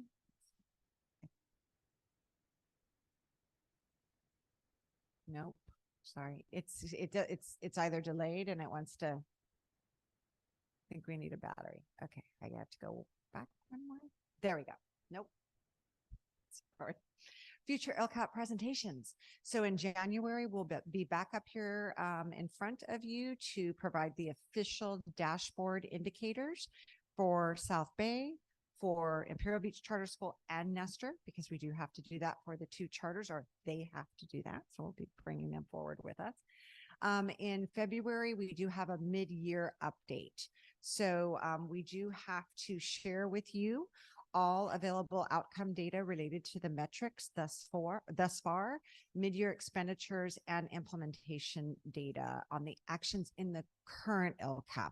So it's like we're wrapping up this old LCAP. So we're going to do a mid-year so that when we go into the new LCAP, you have a gauge of where we were at in the old. It's not an approval. It is simply a presentation on where we are at.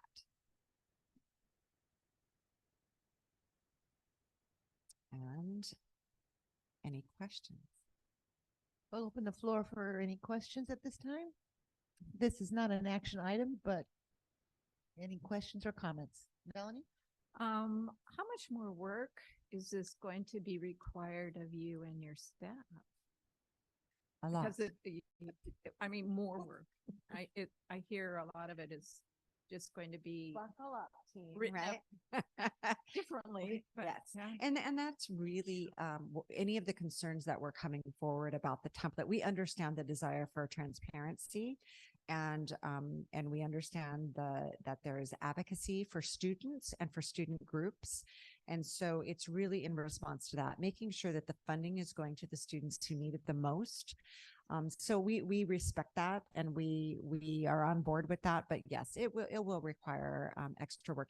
For our team, this will be the first time that we are assembling the LCAP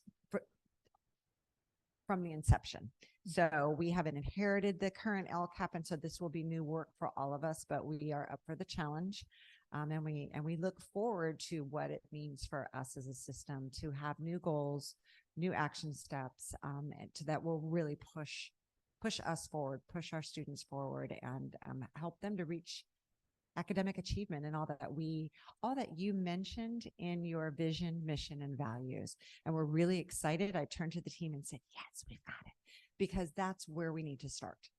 That your vision, your mission, and your values should drive this process. So thank you for that. Thank you. Oh, For the work. thank you for feeling positive about this change and what it will bring to the students. Thank you.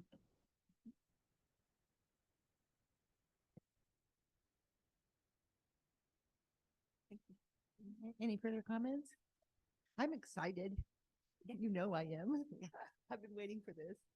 And the work behind there, it doesn't escape me, because people have been following along with the state of California and the Ed department. We knew this was coming, and what their expectations were. So know that we know the work that your department and other departments all have to collaborate together in order to develop the new LCAP. So thank you so much for coming this evening and presenting. Any other comments, board? No. Thank you. Thank you.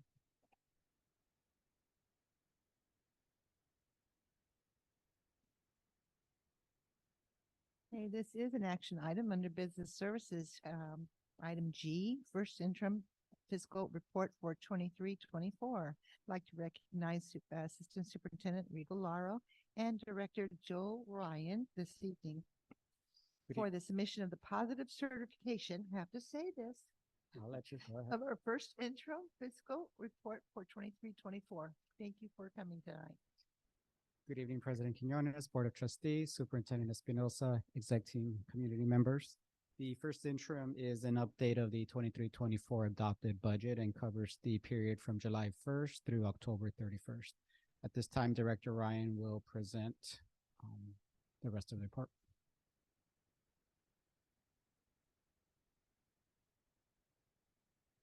Good evening, President Quinones, trustees, Superintendent Espinosa, colleagues, community. Tonight, we are looking at the first interim report. So back in June, you adopted the budget for this school year, the 23-24 school year, and things change in only the 4 months or 5 months between June and October. We update everything from we have salary vacancy savings. And so what you're seeing tonight is the most up-to-date budget. And this report to you tonight will comply with the state's requirement to submit to the County Office of Education by December 15th, which is tomorrow. So after your approval tonight, we'll work on submitting that. And I do have an illustration of that process for you. So step one is we prepare the report for you, and that takes a few weeks in our office just across the parking lot there. The second step is 6 days prior to the board meeting. The report is actually posted to our website and it is available for public viewing.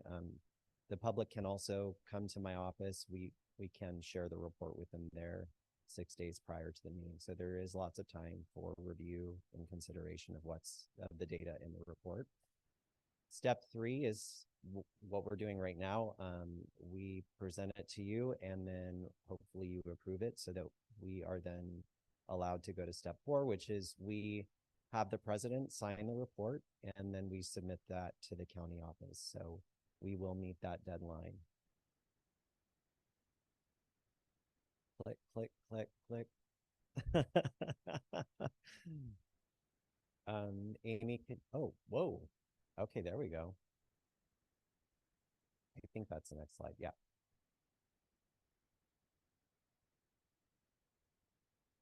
I know. Oh.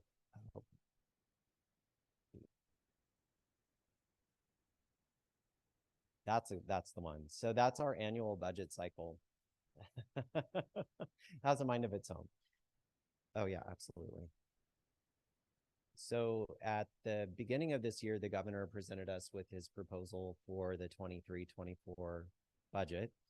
And we did the budget in June, you adopted it. And now here we are in December with the first interim budget revision. And you will get another update for this year's budget in March. We will present the second interim budget at that time.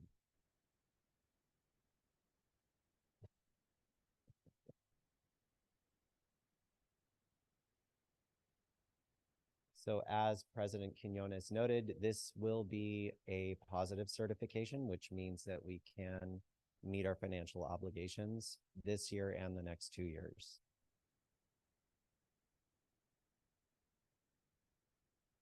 I can slow down if you want me to.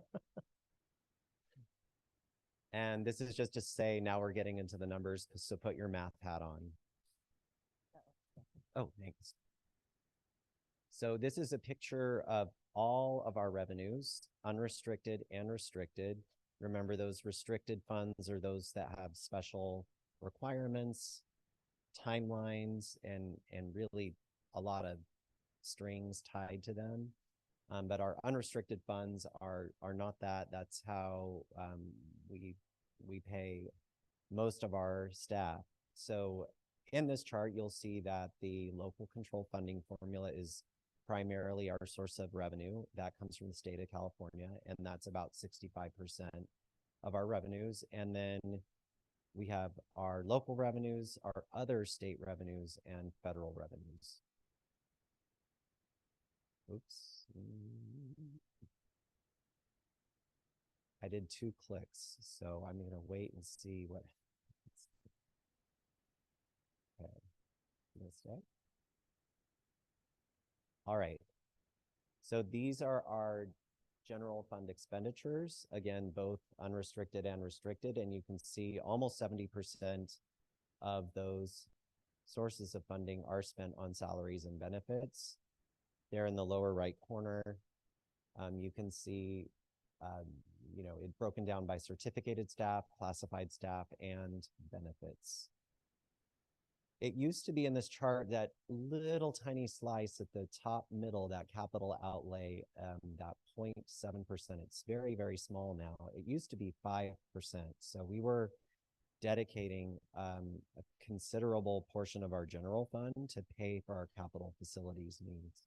But because we took advantage of the bonds that we had already passed and sold and got those bond proceeds, we were able to pay for a lot more projects out of our capital facilities fund. So that saves a lot of money in our general fund. So thanks for your support in helping us save those funds.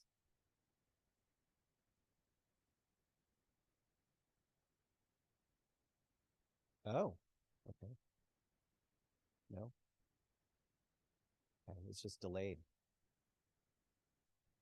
So this is our one-time restricted funding. We try to bring this slide to you every board meeting when we present financials so that you could see our progress on spending these large dollar amounts that we've received. But remember, they're not ongoing, they're one time. So we have either spent or committed all of our ESSER funding and our extended learning opportunity grant. So it doesn't mean we've spent it all, but we are in the progress of or expected to spend it by the end of this year. So we will meet all of our federal timelines for spending those funds. Now, the arts music grant and the learning recovery grant are longer term grants. And so we really want to take advantage of and leverage these funds to continue the positions that we funded with ESSER or with extended learning opportunities so that we can benefit the students. So those are things like our learning acceleration tutors and our behavior intervention assistants. So that's why those last two lines, you see a lot of funding remaining. We want to continue those for the next few years. Okay, better luck that time. All right, so this is just a picture of our unrestricted funding. You can see in the first column that that's the budget that you adopted in June. The middle column is where we are tonight, and then the final column is the differences. So we start with the same beginning balance either way, that $39.7 million at the top. The next line is revenue. So what are we bringing in? And the next two lines are what's going out of our unrestricted funds. So we have expenditures like salaries and benefits, and then we have contributions for things like special education and repair and maintenance. So at adopted budget, we expected an ending fund balance of $40.3 million, but now we're looking at an ending balance there in the middle column at the bottom of almost $41 million. So the differences are, like I explained at our unaudited actuals, are some changes in how we're accounting for our charter school contributions. They give us money for the services that we provide, fiscal services, human resources, technology, the superintendent. They give us these funds, but before we were recording them as revenue, when really they offset our expenditures and lower our expenditures. So going forward, it will be corrected and you shouldn't see these changes anymore. But this is just those are those huge differences you're seeing, primarily that $4 million and that $6 million. The $1.5 million is an increase to our special education contribution, which I'll talk about in a second. So here we are looking forward, like this first grader. I don't know her name, but maybe you do. All right, multi-year assumptions. So now we're looking at the next 2 years, our fiscal year 24-25 and 25-26. In fiscal year 24-25, previously the governor and the Department of Finance estimated that we'd have almost 4% COLA, or 3.94%. At the time we developed this report, we had heard that that might be as low as 1%. So that is what we decided to present you with tonight. We are hearing that it could be 1.27%. So it's not fully baked, but you'll hear more next month when the governor presents his 24-25 budget, and we'll get a better idea at that point. And that will be in our second interim report. The other things that are in our multi-year assumptions are declining enrollment, which you can see reduces our funding next year at about $3.9 million. And then in the following year, declining enrollment affects us to the tune of $3.5 million. Other things that we do, we make sure we have the accurate STRS and PERS retirement contribution rates. We make sure we adjust for inflation for things like health and welfare, and we add inflation even to our special education contribution because we know it goes up every year.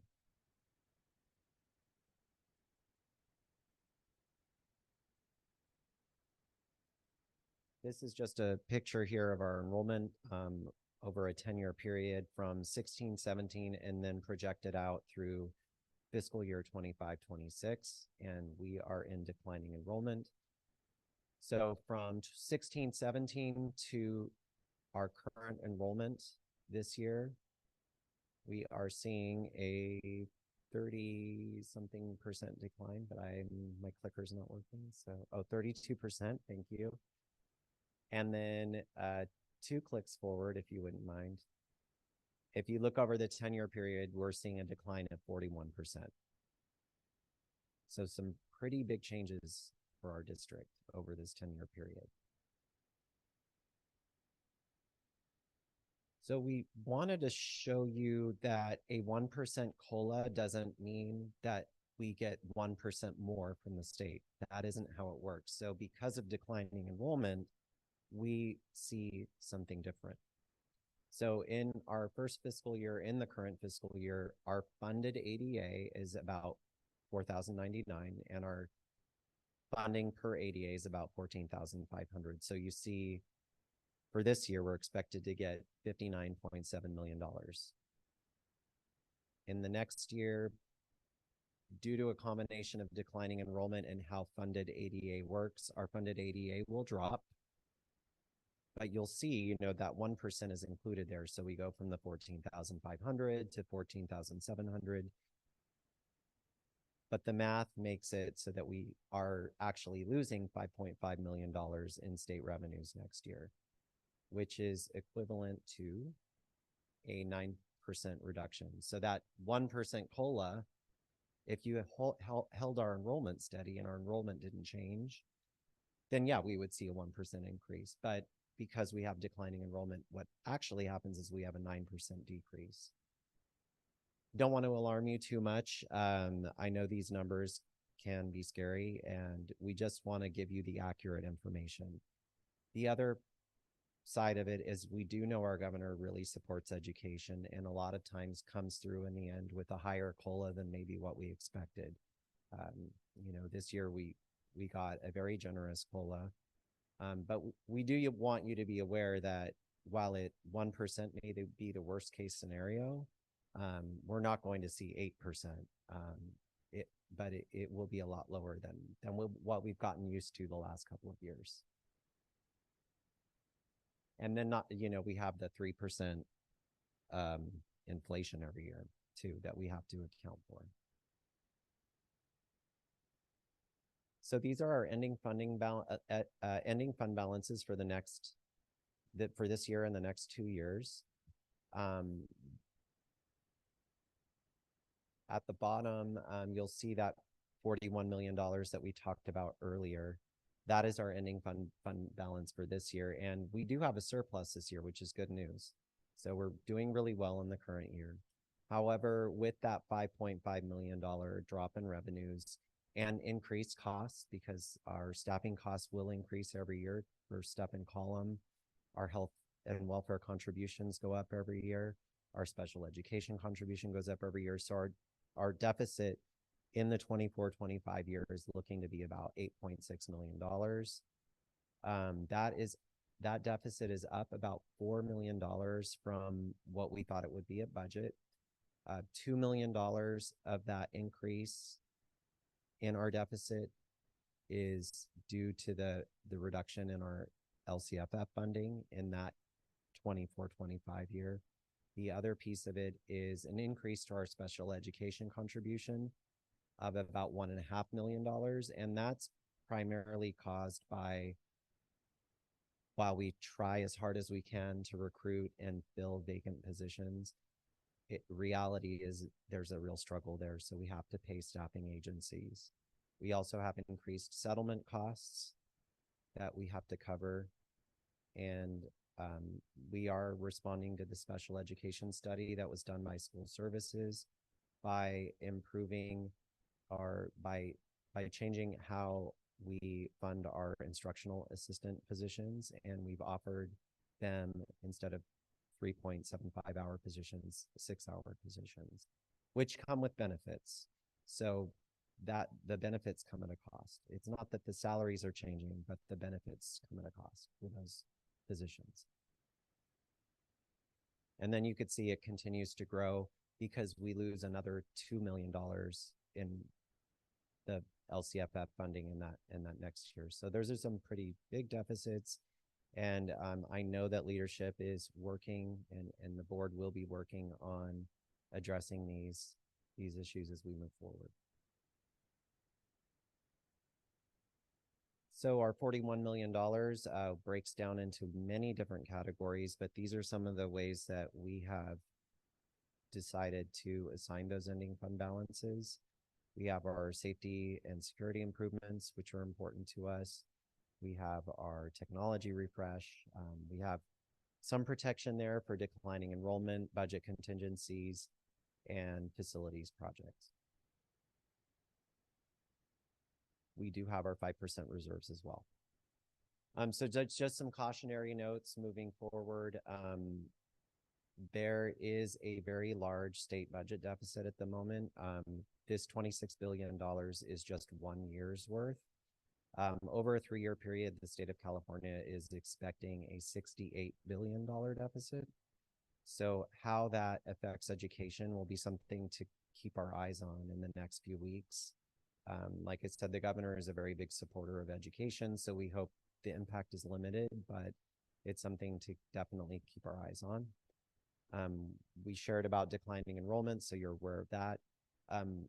In terms of average daily attendance, we are still working to get back to pre-pandemic levels, and there is a real effort at our sites going on right now to get those numbers up. They have weekly reports that they're submitting to us and they're accountable to. So we're up from 91% to 91.5%. So we're going in the right direction. That number might go up a little bit more by the end of the year, hopefully 92. But we will keep working on that. Deficit spending we talked about. We talked about the one-time pandemic funding that is going away, but we have plans for that for the next few years. And our salary and benefit settlements, which are still in progress for our classified union, that will be forthcoming. And so that's something to pay attention to as well, that will add a little bit to our budget. Yeah. No. So next steps, like we have mentioned, our governor will come out with his budget proposal probably around the 10th of January. And then in the March meeting, we will bring an update to you, the second interim report.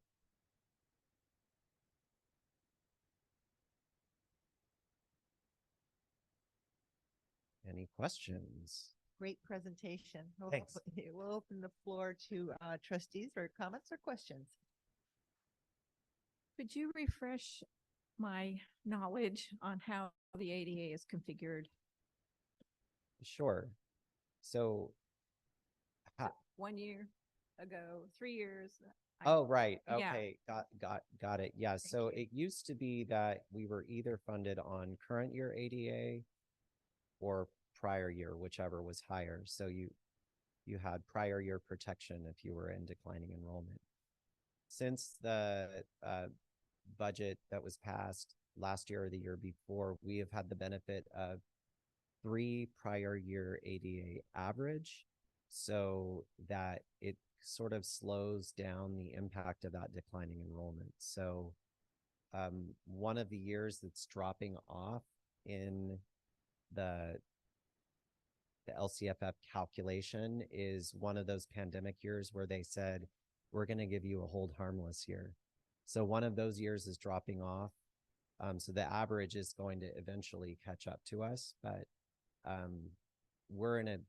this is a much better benefit to districts than we had in the past. Yeah. So hopefully that makes sense. Yeah. Okay.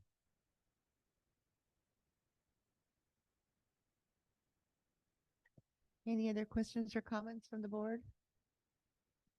Can you speak to the governor? Actually, he'll be going up to Sacramento. Yeah, it'd be a little closer, just sort of 20-minute drive down the freeway. Don't forget us. Absolutely not. Congratulations. Thank you very much. Thank you. With any more comments or questions? With that, we'll entertain a motion to approve the first interim financial report for 23-24. So move. Second. Call for the vote. Sorry. Ellsworth, Yes. Liker, Yes. Lopez Aguino, Yes. Medina, Yes. Quinones. Yes. Motion passes 5-0. Thank you. Thank you again. Congratulations. President Quinones, I do want to take an opportunity to really highlight the work that has been done in the business office. I know Joel just kind of went over it really quickly when he was talking about the work that they did with the bond. But a lot of the work that has been done in the business office has really set up our district to be in these positive certifications now and for the next couple of years. So I just wanted to thank the team and really just tip my hat for all the work that they've done. Thank you. Thank you, Superintendent. Thank you for the work. And thank you, Board, for doing all the work that we've done the last year in support of that work. With that, we'll move on to item H, update on transportation. Welcome. Well, thank you very much. We're welcoming and recognizing Executive Director, no. Shoot, back up. Recognizing Director Jason Flores for a presentation on the Transportation Department Board. Yes, Welcome. thank you, thank you. Board President Quinones, fellow board members, Superintendent Espinoza, Ms. Cooper, fellow cabinet members, community members, colleagues. My name is Jason Flores. I am the Director of Transportation for South Bay Union. I want you to take a look at those pictures that are on the screen right now. For first, I can't believe it's been 8 months since I was hired. How time flies, but this is our new look. As you notice, I changed the wheels on the bus with alloy wheels. We waxed all the buses. And let me tell you, I drive a route almost every other day. And I can tell when I pass Sweetwater, Chula Vista, San Diego Unified, they're staring at us. So anyways, this is our new look. Our transportation office staff, I'm the Director of Transportation, Jason Flores.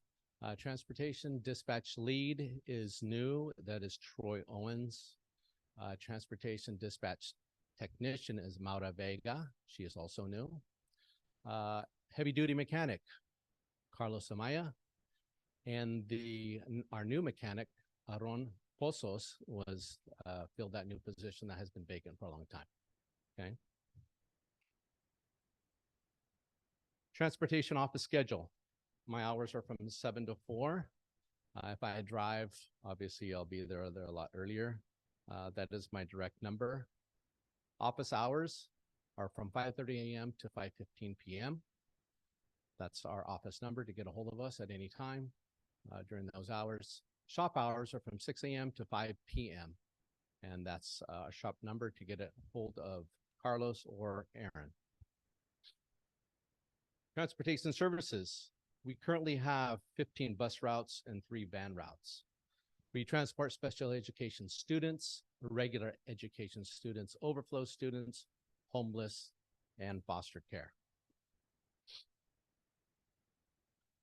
Our transportation eligibility. Transportation is only available for eligible students who live within the district boundaries. The walking distance for South Bay Union students are TK and kindergarten is 0.75 miles. Grades 1 through 3 is 1.25 miles. Grades 4 through 6 is 1.5 miles. Students who reside beyond the minimum walking distance shall be eligible for transportation services to and from their school of residence.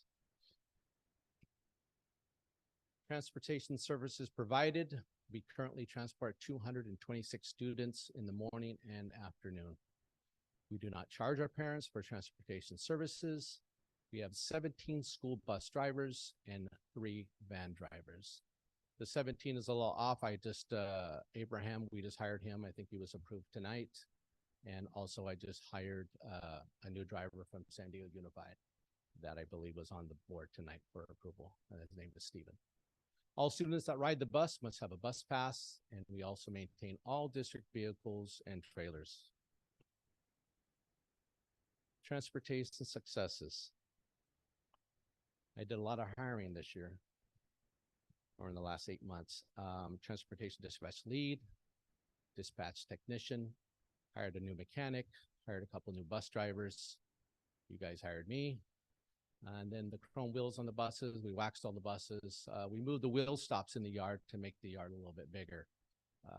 Franco, director of maintenance.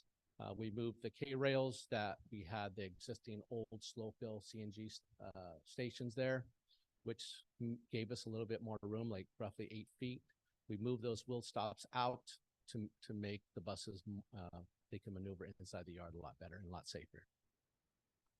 And also the big success, I think, on my part is building the relationships with the employees. I got to say, hands down, the most humble employees that I work with every single day. And I'm like very, very fortunate to be here. Transportation goals. New routing program with GPS and parent app. The parent app is going to be huge. If the parent would like to opt in on the app, they can see real live time of the bus arriving at their home or the stop, and when they get on the bus and disembark off the bus. So it's going to be awesome for the parents. Replace outdated cameras in the buses. I'm working on that currently, getting quotes. I'll be soliciting for electric school buses, 2 of them, okay? And on the next slide, we'll talk about more about that. Electric bus infrastructure, replace outdated lift for the shop.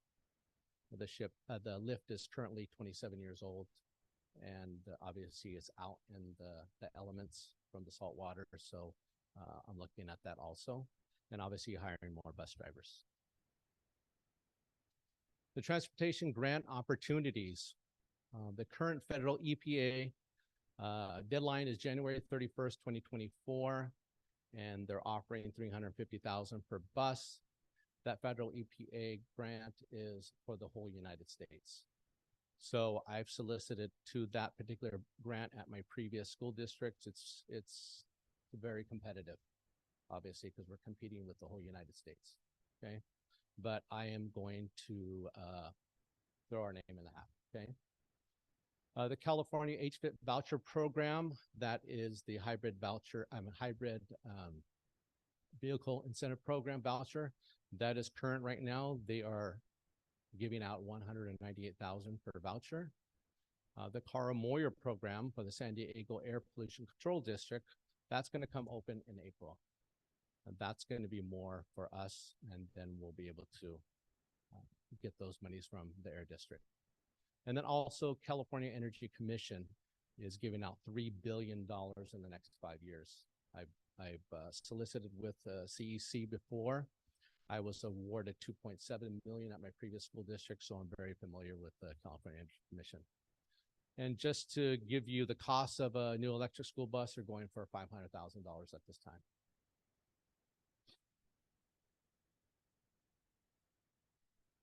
And again, I talked about, you know, the employees, the people that I work with, and this is just a small recap of myself building the culture and climate with the employees. I mean, we had a potluck yesterday for the holidays, and we break bread together, we work together. I'm down in the trenches with them every single day, driving routes with them, and that's what a leader does. And so I'm very, very happy and fortunate to work with everybody, and I appreciate it. So this was just a little snapshot of what's been happening in the last 8 months since I've been here. Any questions? Well, thank you so much for your presentation this evening, and welcome. Thank you. know, Thank you it's very much. 8 months. It looks like that you have really dug into this department and made some significant changes. Absolutely. And real quick, not to interrupt you, I just want to thank the board, thank Superintendent Espinosa, Mr. Lara for supporting me and supporting the drivers to make them successful every day. So I appreciate that. You're welcome, and I see the buses every day go by my house, and you're right, they're sharp. Thank you. And, you know, we're beating the pants off of Sweetwater, and anytime I see National in town, I, you know, give them the wave, okay, get out. But I'm really impressed with your the grants that you've shared. This is really going to help your department. Oh, Gonna help the absolutely. District. So thank Absolutely. you for that work. You're I very look welcome. forward to hearing more about that as we go along. Absolutely. Thank you again. Thank you. And we'll open for more comments from the board. Jose? Can you see that? Just making sure. Go ahead. I would like to thank you very much for your report because as you're going along, I have questions. But, you know, 2 slides later, you're answering the questions. So I really appreciate the thoroughness. You're Thank very you. welcome. Thank you. And for taking on the bus routes and Oh, absolutely. just jumping in there. Oh, I'm learning my way around here now. I also just wanted to say, great job. Thank you. I think it's very important work. I believe there's a bus driver named Mr. Henry. Yes. I saw him the other day. I was like, he's still driving a bus. I don't know how I remember him, but obviously he had some impact in my life. Yes, he's been driving over 30-something years. So Yes. I think it's such a important job, taking the kids to and from school. Yes. So thank you for it. You're Looks welcome. like Thank you all are doing great. Thank you. You also helped out with our intercession programs. Yes. So thank you to your staff for coordinating around that and getting students where they needed to go at a designated school and picking them up in the intercession programs as well as the summer programs. So kudos to your staff. Thank you. Thank you And very the work much. that goes behind the safety of each child there. And we've come a long way in 40 years. And having that GPS for parents and the parent app, it's, you know, going to reduce the phone calls and Yeah. where's my child? And so kudos to you and your staff. Thank you. Thank you. I just want to be able to take the department to the next level. So thank you again for everything. We have one more. Thank you very much for your presentation. And I have a question. Is that you on the picture? Yes, you must make kids very happy every time they see you. Thank you very much for your help. Thank you again. Thank you. Thank you very much. Happy holidays, everybody. President Quinones, I just want to just take a really quick minute to thank Director Flores for his presentation. And I want to go back to one particular item. One of the conversations that I had with Director Flores when he was first hired is, you know, we really talked a lot about taking pride in our work. And so for me, when I see the improvements he's made to our buses, that is really an example of taking pride in our work, right? When our buses look good, when, you know, when we compare them to Sweetwater, and I compare them to Sweetwater buses all the time because I see them out there. And I got to be really honest, I didn't do that before. I wasn't looking at the buses, but since Director Flores has come on and made some improvements, I do notice it. And there is a sense of pride. I go, look at our buses compared to Sweetwater, compared to Chula Vista, compared to Dumpy San Diego, right? I do look at that and I do go, yeah, that's great. We're taking pride in our work. So I just wanted to, again, thank Director Flores for doing that. And for really showing the pride that he's taken in leading that department. Thank you. Good job. Thank you. Thank you, Superintendent. So when we move on to Human Resources and for item I, Employee of the Year Selection Committee, we recognize Executive Director Melissa Griffin. Thank you. Good evening, President Quinones, Board of Trustees, Superintendent. Tonight I am here as an opportunity to talk about the Employee of the Year selection committees.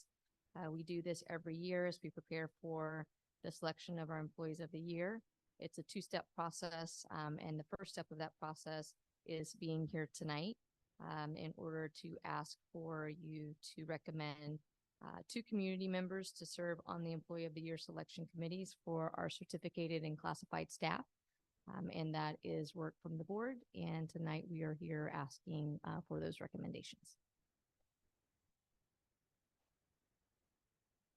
We'll open the floor to the board for any nominations for community members to serve on the Employee of the Year Selection Committee for either the certificated and or classified staff. Do we have any nominations? Community members. Of course. Thank you. I have three names because I just saw these women last weekend. So you only want two, but if I give you three, you can go ahead. I don't know. They might be busy, but they are retired. Beth Gillum, Terry Loyal, and Doreen Wick. So you can just whatever. Well, at the board's pleasure, if we have names that we have, because some people will say yes or no, I can't serve. So I welcome three names. I would like to add two, but I want to open it to the floor for any names that of community members you would like to suggest. Susan Connors, are you interested in serving on this? Interesting. Maybe a parent. Yep. So I want to nominate Paulina Olvera. It's the parent of Nicola. Okay. We have that name? Could you repeat I'm that? sorry, one last time on the last name. Olvera. Oh, there.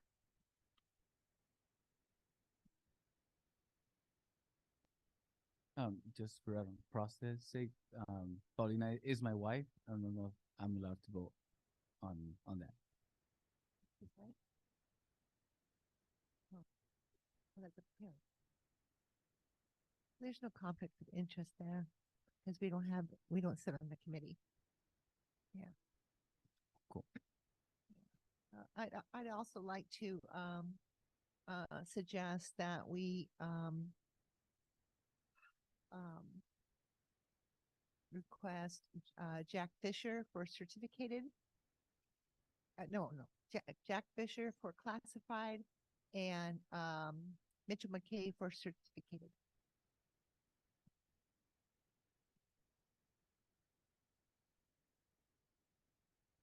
We're good? Okay.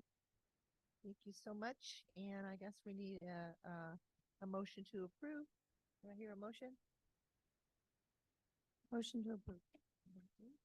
I'll second. Okay, we got a motion and a second. We've had discussion. We'll call for the vote. Ellsworth. I mean, we're approving a recommendation, right? Yeah. We don't know the final yet. No. Okay. And just for clarification, you're recommending all of the names that we listed for the classified community member, and I believe I only heard one name for the certificated. Is that, I just want to make sure I'm clear on what you're recommending. Oh, the three that I recommend can fulfill either. Got it. Okay. Thank you for clarifying.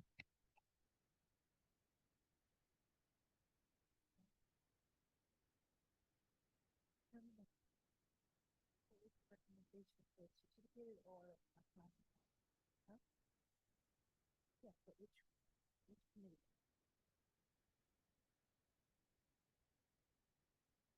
Okay, so now we call for the vote. Ellsworth. Biker. Lopez-Aguino. Yes. Medina. Yes. Quinones. Yes. Motion passes 5-0. Thank you so much. Okay, getting down to the end here. On the consent calendar, all matters listed on the consent calendar will be enacted in one motion in the form listed below. Prior to the approval of the meeting agenda, there was an opportunity to request placing consent calendar items in the discussion action section of the board meeting. There will be no discussion on these items prior to the board vote. The superintendent and staff recommend the approval, adoption, and ratification, and acceptance of all consent calendar items unless otherwise noted. And I'll note that the consent calendar was amended at item K. So I'm looking for a motion to approve. I move to approve all items on the consent calendar as listed, including the superintendent's recommendations for denial or approval of leaves of absence. I second. We'll call for the vote. Ellsworth, Yes. Liker, Yes. Lopez Aguino, Yes. Medina, Yes. Quinones. Yes. Motion passes 5-0. Okay, we're moving on. Number 9, future agenda items. At this time, each trustee may suggest one topic for a future board meeting. I'd like to recognize our superintendent who will provide directions on next steps. Thank you, Superintendent. Thank you, President Quinones. Do we have any requests for future agenda items? Trustee Ellsworth?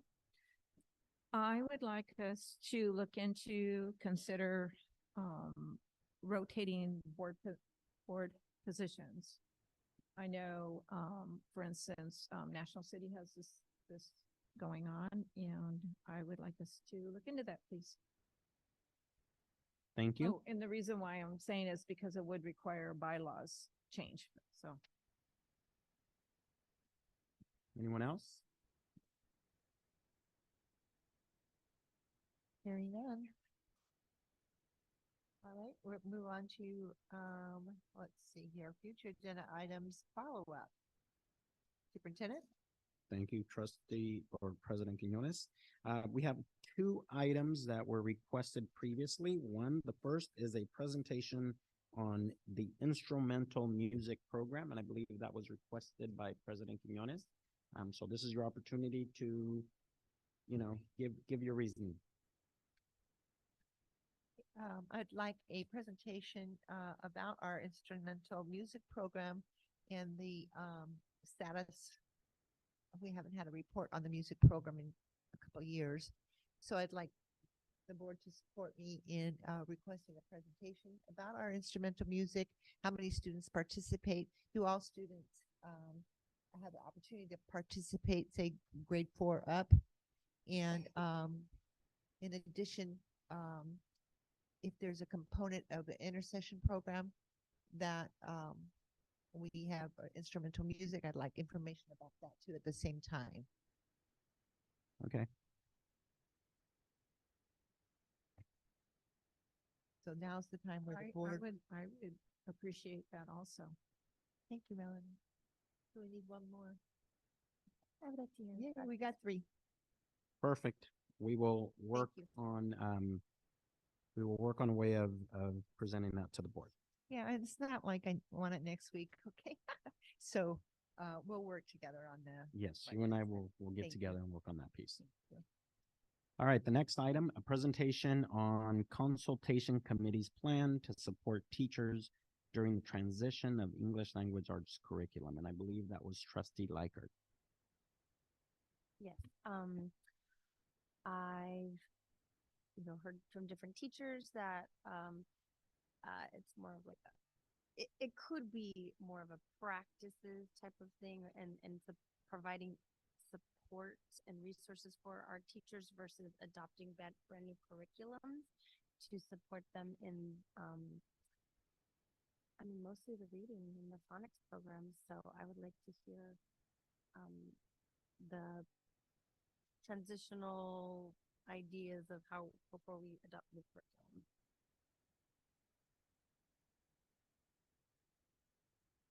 The consultation committee is a formal committee in our district. Yeah, I would say it's a formal committee. It's made up of SWATA designates some members to participate in the committee, and then it's headed up by Assistant Superintendent Reichert Montiel, and then a couple of other staff members. So it is formalized in that, we do have a process for that. And they do make, they take, well, they make recommendations around assessment, around curriculum, and around PD.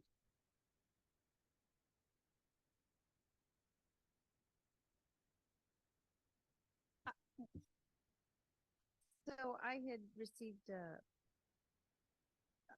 an email regarding like how the district is supporting our teachers so that teachers don't have to look for new resources all the time and have to be this scavenger hunt type thing. And so I would like to know that we are doing something to have things easily accessible to them. Are you suggesting that the consultation look into formalizing some of this stuff or making some kind of list that they can pull from, or? I would like to know what the plan is. Like, I imagine that there would be some type of resources online for like as parents, we can, go on and look up resources for our kids, and it's right there on our district website. So maybe like on our website or a s'mores type thing that has like a guideline of this is what first graders are doing to learn phonetically, and these are the resources based on like the standards and what time of year they're supposed to be learning those things. So is this the purpose of the consultation committee? Can it overlap, or is that what you're kind of asking? Or even if we could get teachers who are already doing this work to like have some kind of stipend so that they can be a part of the consultation team. Because I've heard of some teachers who are already kind of doing this work on their own, and it would be nice if there was something, that if they take their time to share, and share it publicly, then they get some kind of stipend. Okay, if I can jump in real quick. We have discussed this with staff, and I think the best place to start is a presentation around the consultation process. That way, then the board understands how that works, and then we can kind of ask questions, give any, recommendations that we have. Thank you for clarifying. Thank you. I support that. We're good. Perfect, thank you. Thing, at this time, it's number 10, communication from the Board of Trustees. Let's go to my. I just can't, just want to say I can't believe it's already been a whole year since we started this whole journey. And I'm really happy to see like the changes that we've been able to make. Originally, I was not planning to run again. I just was hoping to find another parent that could take this spot on the next 4 years. But because of all this experience, I feel like I might run for the next 4 years because I want to see all the great things that we're starting right now come to fruition. I'm really proud of us, even though we had a very small role in this, approving the salary increases for all of our employees, making them competitive, if not like some of the highest paid employees in the whole region. The dual immersion program at Nicola, seeing that go into effect. And I'm hearing great things from folks at Nicola about the progress students are making. I can't wait to see that continue to grow and other schools kind of start to do the same thing.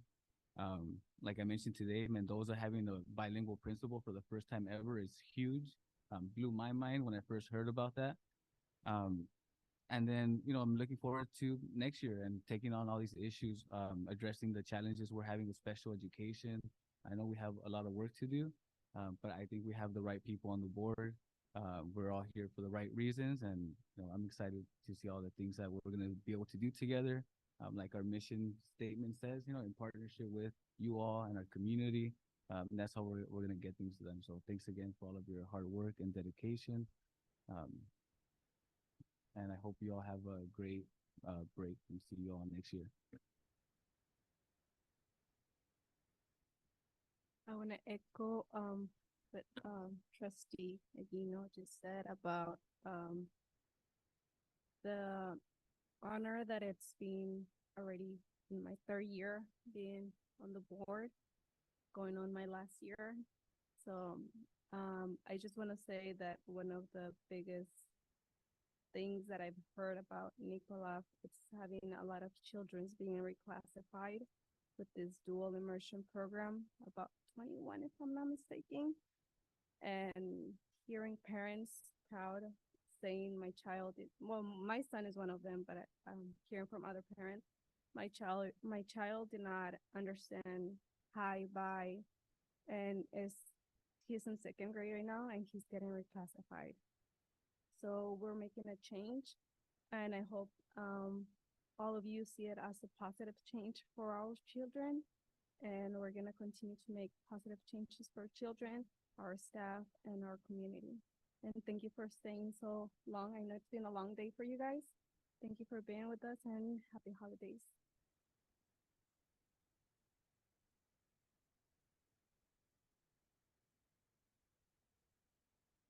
Happy holidays. Congratulations. It's so cool to hear from everybody because it's wonderful to hear the depth of work that you're doing. Just thank you. And again, happy holidays. Enjoy your time off. Anybody going out of state? No hands.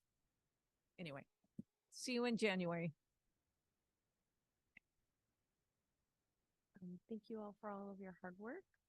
It's been a crazy year.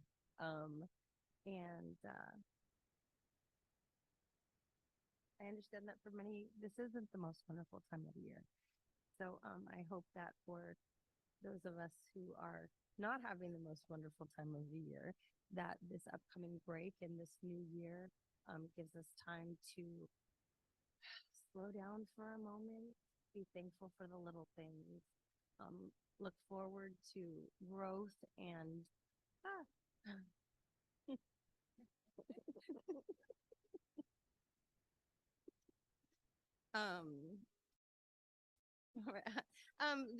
that we all have the opportunity to relax a little bit and make plans for a prosperous new year. I'd just like to share, trustees, it was a wonderful meeting tonight, excellent agenda, Superintendent Melanie, who sat on the agenda prep. Thank you for that. We did have an opportunity as trustee Medina and myself, we did visit Bayside School, and that was a great visit. We also wrote thank you cards to the staff at Bayside School.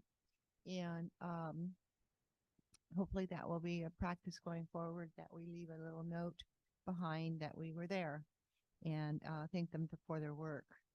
I'd also like the board to support my request for a thank you card, which the superintendent has ordered us. I think that was shared on Superintendent Tuesday, on behalf of the board, thanking someone or an entity. I would like a thank you card to be sent to the PTA District Council and thank them for their work with families and students these past month or so with Thanksgiving and the holiday food and bingos and dances and all that. So a thank you on behalf of the board, please. Also, the schools, I would like a thank you card to the schools that supported the winter programs. It meant a lot to our families, and it brought tears to parents to see our winter programs back. And that just is not a one-off. Teachers and staff work tirelessly to get the program together. So thank you to the staff that did that for children and families' memories. And it touches my heart.